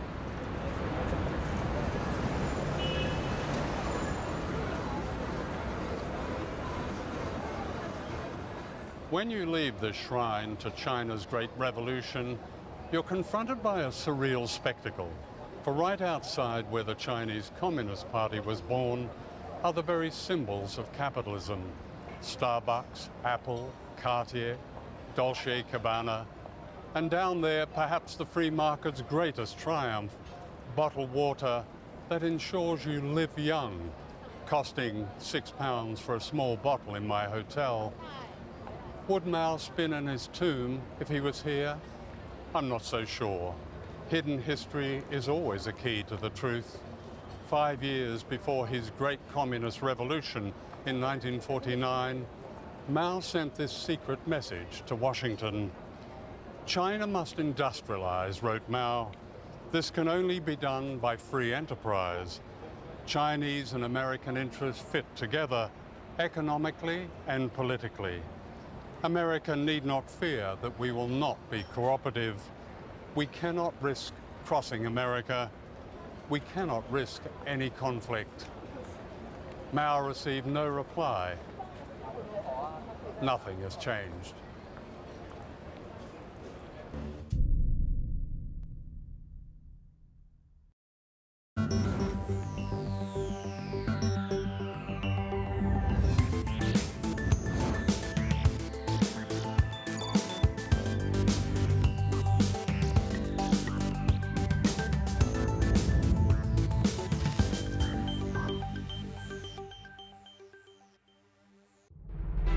Follow the most important global events through a comprehensive perspective. With a team of journalists in 25 locations around the world to convey our people's reality. From the South. Weekdays. Only on TeleSUR. Un canto por la América Unida. Mira, que lo escuchan allá arriba. ¡Vamos! Somos la tierra, somos la arcilla, la esperanza que brota y germina. 500 años nos han pisoteado, aquí seguimos, de aquí no nos vamos. América, América, América, lindísimo continente se levanta, unido que no calla. América, América, América, lindísimo continente se levanta, unido que no calla.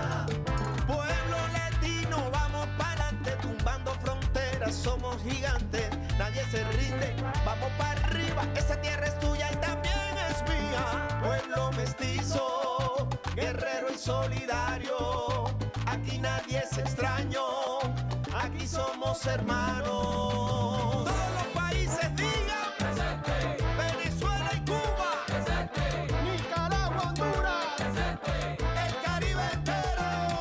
América, América, América, continente se levanta, pueblo unido que no calla, no se detiene. América, América, América, continente se levanta, pueblo unido que no calla.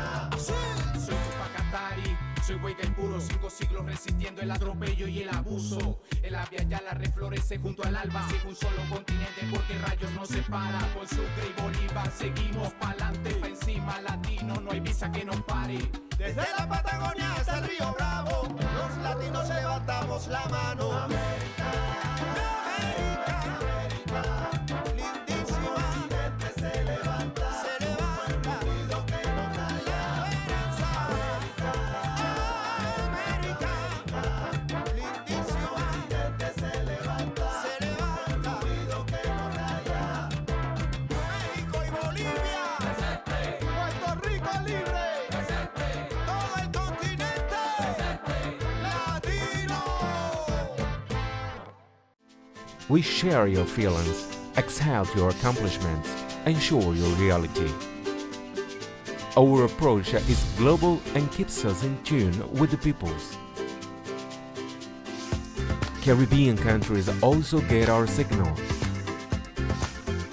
With enthusiasm, we will continue to broadcast for them.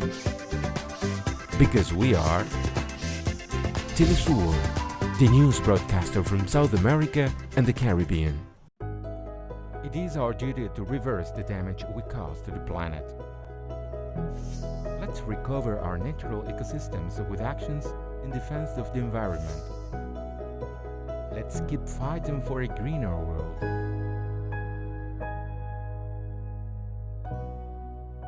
Wednesdays, only on TeleSUR.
Good evening and welcome to the world today.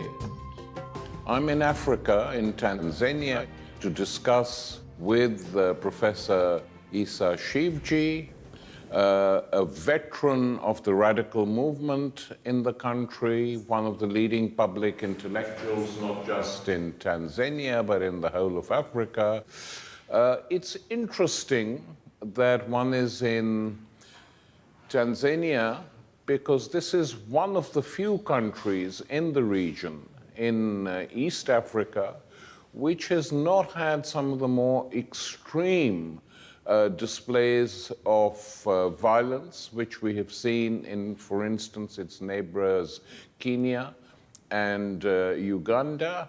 And to a large part, I think this is the result of the legacy left behind by Julius Nyerere, the first or the founding president of the newly independent Tanzania, which once was known as Tanganyika. And so it's appropriate to come to this country where there has been, you know, harmony compared to the rest of the continent and its different states. Professor Shivji, very nice to be here and very nice to be with you. Before we move on to discussing your country and your work, I'd like to know a bit more about you. You were born here? Your family came from where? Both my parents were born here. But I guess my grandparents must have come from India. And as was the case then, most of them came from Gujarat. One of my parents, my father, was born in Zanzibar, and my mother was born in Bukoba, which is one of the regions of Tanzania. So I have grown up totally here. And I had some experience of the colonial period because I was born in 46, the 50s period. And I also witnessed Tanganyika's independence in 1961. And what was the atmosphere during the independence struggle as a young person? My personal experience of independence is that the colonial society, of course, was a segregated society. We had the hierarchy of races. Whites at the top, Asians in the middle, and Africans at the bottom. Like in many parts of Africa, or British colonialized Africa. Absolutely. And I think they very effectively used the Asian middle person as a kind of buffer against the Africans. Against the Africans. So in that sense, my surroundings and the community, of course, had mixed feelings. On the one hand, there was this fear of what would independence mean to them. But on the other hand, I remember as a young person, when I saw our leaders talking and so on, I used to keep a notebook and I would paste pictures of the new leaders with captions, describing them. And once I started the secondary school, then I was exposed more and more to independence and the rights of people. I was making notes both for our interview and for various other things I'm going to be doing in Tanzania. And I reread this morning the famous Arusha Declaration made by Julius Nyerere, written as a manifesto for his party, effectively, almost exactly 50 years ago. Yes. Now, at that time, Isa, I don't know about you, but many of us who were following Africa closely, we didn't criticize it, but we thought, oh, well, what does it mean? It's not radical enough. Yes. Why isn't he talking about making a revolution, etc., etc.? Reading it today in the cold light of day, 50 years later, I found it astonishingly radical. It explains what socialism should be, not simply the state is there, but the participation of ordinary people in transforming their own lives. A lot of attention is paid to that. The right of people to speak their minds, to participate at every level of the state, freedom of the press, etc., etc., etc. And yet, you feel that if the Arusha Declaration were implemented, to even talk about it being implemented now in Eastern Africa, or say the whole of Africa, why not? People would sit up and say, you guys are mad. Yet this is something a party in Eastern Africa tried to do 50 years ago. You're absolutely right. And we, as young radical students at the time, were critical, particularly on Nyerere's views on socialism. And we felt that he wasn't going far enough. And we had debates. And I must say, with hindsight, that he tolerated us a lot. The government? Yes, the government. They didn't stop you debating? No, they didn't stop. See, I think one thing that has sort of dawned upon us, young radicals of the time, given the current situation everywhere in the world, is that Nyerere's nationalism was in many ways a kind of unique nationalism. It was not narrow nationalism. One thing that he really fought against was any kind of expressions of ethnicity, race, and so on. And one of the things that he firmly believed on, which of course has been the long tradition of socialism, is equality of all human beings. And he took it very seriously, although we didn't appreciate at the time of the unity. Because he kept saying that what we are trying to do is to build a nation. We have not inherited a nation from colonialism. Okay? So we are trying to build a nation. And how do you build a nation? So for him, unity was above everything else. And I think that was at the time very important. To a certain extent, we are now enjoying that legacy of unity. Although now, with neoliberalism, fractures have started to appear. Okay? But one thing consistently argued that don't ethnicize politics. Okay? You may have ethnicism, ethnical groups as your expression of diversity, but don't ethnicize politics. What about tribalism? Exactly, and that's what he meant. Because in Kenya, there was a huge tribal conflict. Absolutely. Looking with hindsight, we could have developed tribalism. Okay, if not tribal, definitely regionalism, which is beginning to rear its head.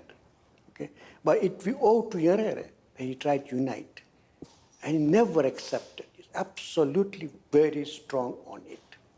Okay, And one thing is that very early in the independence period, almost a year after independence, he abolished chiefs. Chiefdoms were abolished in this country. Okay. And chiefs were, some of them from pre-colonial times, but some of them were actually created by colonialism. Of course. They were created by colonialism. Yeah. And colonialism used tribalism to divide the people. And they had become symbols of tribes, you know. But he abolished chiefdom very early in the period. You know. And he even managed to get some of them on his side in the national movement. What was his Nyereri's own background, Isa? Nyerere himself came from a small ethnic group called Wazanaki. And he came from a chiefly family. But his father was one of the persons who was created by colonialism as a chief. But from his childhood, and he actually went to school at a very late age, at 11. Before that, he was like any other peasant child, accompanying his mother to fields, doing hoeing, looking after cattle, livestock, and so on. And one thing that he, from very early period, kind of detested was hierarchy, inequality. And although he was a devout Catholic, in private, he did not like hierarchy that you find in Catholicism. What is the religious structure of the country in terms of Christianity, Islam, whatever? Some would say that it's almost equal. Okay.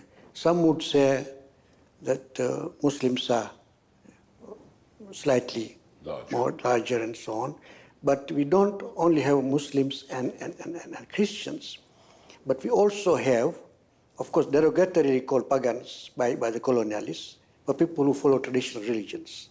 Like in Nigeria? Yeah, like as opposed to imported religions. So they also form a big group, although increasingly, of course, it is diminishing. Isa, let's move now to what began to happen to these countries. Of course, your own country, but Africa in the 80s, when the International Monetary Fund, structural adjustment programs, when the old dreams of socialism effectively died or were killed off and people were unhappy, given what was happening in other parts of the world and in Africa itself. And then after the final victory of the United States and their empire and their system, everyone, or not everyone, but most politicians clambered onto the bandwagon. Right. And effectively abandoned independent politics and embraced money. The clink, clink, clink of money became a dominant feature in political life, not just in Africa, but all over the world. This is a sort of universal phenomenon which is refracted in different ways in different parts of the world, depending on local conditions. But effectively that happened here as well. A continent that already had enough problems, and the results have been appalling, really. Now, since the 2008 crash, there are attempts being made to introduce some degree of social democracy, but very weak attempts so far, nothing major. As far as the political, financial elite that runs this world is concerned, all you need is a little sticking plaster and you will stem the flow of blood, and then till the next time. But the effects of all this in Africa have been dire, have they not? They have been devastating. The structural adjustment programs in Africa, which introduced in the early 80s and continued for almost 2 decades, have been devastating, particularly at the level of social benefits. But Tanzania had gone quite far with it, okay, in terms of literacy programs, health, and so on, which was, when you look at it objectively from the point of view of political economy, it was part of the social wage of the working people. Okay? Now, structure adjustment program, all that, of course, was removed. They were not allowed to give any subsidy, everything should be exposed to the market, okay, financialized, etc., etc. Okay. So last 5 years of Nyerere, from 1980 to 1985, were extremely critical. And I lived through it, we lived through it, so we remember it. We were extremely critical. The economic situation was very bad, and people's well-being had been affected in a major way. And to a certain extent, of course, it does express itself in politics as well. Okay. And Mwalimu's Nyerere's own popularity had begun to decline. I remember, Tariq, I think in 1984 I was visiting US and Canada. And a very close friend of Nyerere, who was our first principal of the University College, Pratt from Canada, took me out for dinner. And we were just around the corner for the 1985 elections. And Pratt asked me, Issa, what do you think? Should Mwalimu continue or should he not? I said, look, Cranford, let me tell you very honestly. If he continues, he'll go down. If he steps down, he'll go down in history. And Nyerere was far-sighted. That's what he preferred. That's what he did. And you know, some of the articulations of Nyerere. In Swahili, when he sort of finally declared that I'm going to step down, he said, I better live while I still have my senses alert. Now, if you see what has happened recently to Mugabe, when you look back at that, it makes a hell of a lot of sense. I remember it created a huge impact. Yes. That elected head of state who could have been there for, quite a long time, had decided to step down voluntarily. Absolutely, absolutely. He stepped down, and it's very interesting because the first few years he continued to be the chairman of the party, okay, to allow for the transition.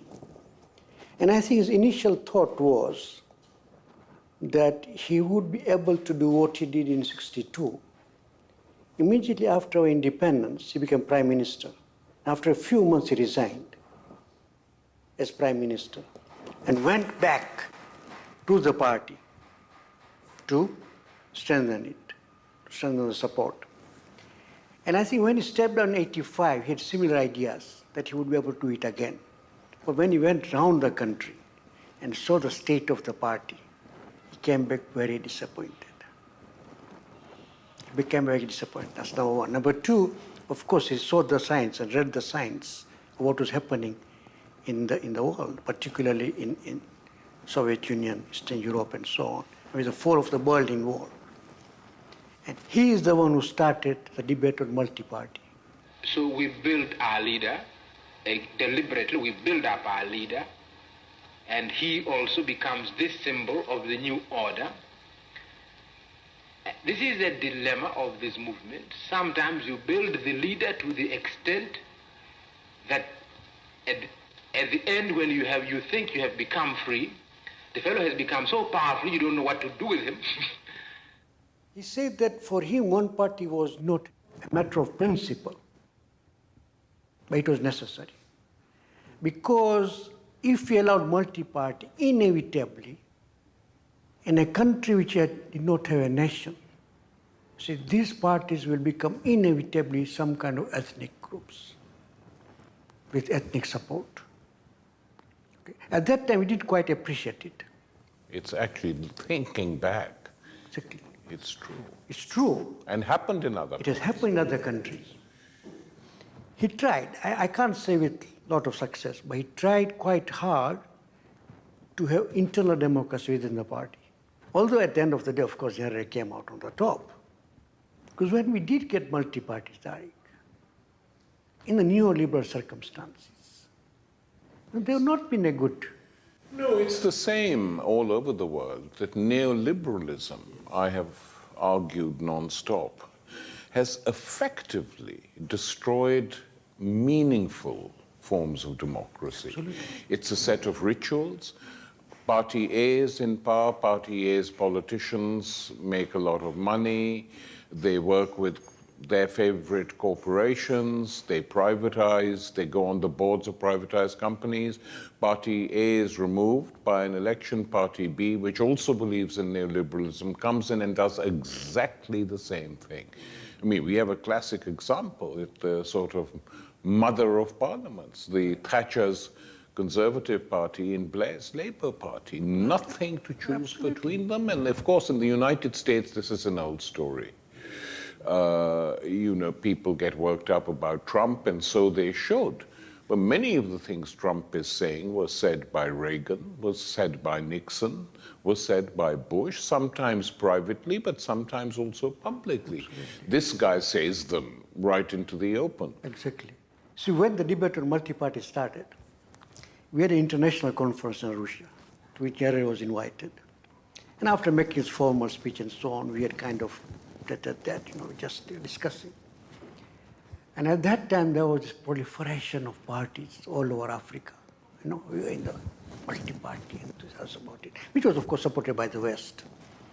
So he told us, you know what, I would like to pray to political gods, if there are any, that we should have only two parties. And both parties should be socialist, and both parties should be nationalist. And they can differ on how to implement it. That's what he says, happens. look at multi-party system. Look at your examples that you're giving. In the US, you're Democrats and Republicans, but both parties are capitalist and both parties are imperialist. Absolutely. And it was bloody, he articulated it very well of what so-called multi-party is all about. Yeah, and of course now this is becoming clearer and clearer to many people. So young people in many parts of the world tend not to vote because they say it doesn't matter. But linking up to all these things, the effects and impact of neoliberalism on the continent as a whole and what it's done, increased poverty, created and enlarged a class of wealthy semi-businessmen, semi-brokers who work with the West and who run these countries in different ways. And then they came up with a new way of taking people, intelligent young people, who could have been civil servants, who could have been teachers, who could have been doctors, who could have played a big part in developing these states. There's a systematic plan to take them away out of the system through this NGOs, non-governmental organizations, which I call WGOs, Western Governmental Organization, pour in money and buy over the cream of the young intelligentsia, put them on huge salaries so they are never tempted or not allowed to participate in any form of liberatory politics. Absolutely, absolutely. The whole vocabulary of the discourse changed. At one time, we used to talk about liberation movements, okay?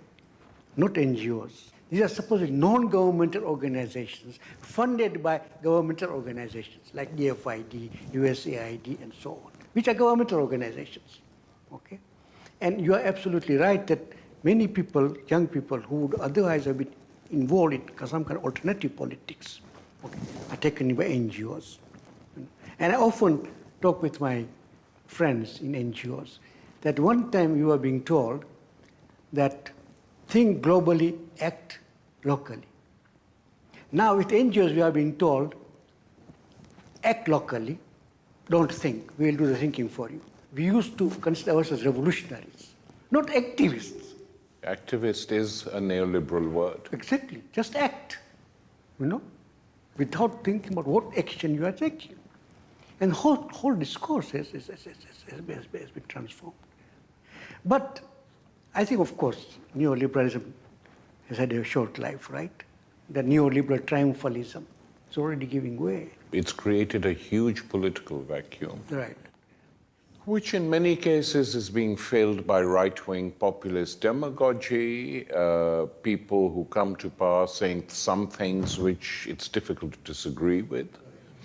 But when they come to power, carry on as before. It's become a stepping stone. But then there have also been the emergence of left-wing movements in Spain, in Italy, in France, in Portugal, which are challenging all this. So something is beginning to happen. But you see, at the same time, you know, this move, of course, the right move, also holds great dangers, because from Trump to Modi, you know, resting on very narrow nationalism, using all kinds of primordial prejudices. In Africa also we're beginning to see some kind of populisms. And obviously, as we know, populism has its very severe limits, particularly when populism is based on very narrow nationalism. But some of its rhetoric, of course, attracts people, because it does address certain very important issues. Yeah. Two things I would like to say. First, for me, neoliberalism was an ideological attack. It had nothing to do with economics, actually.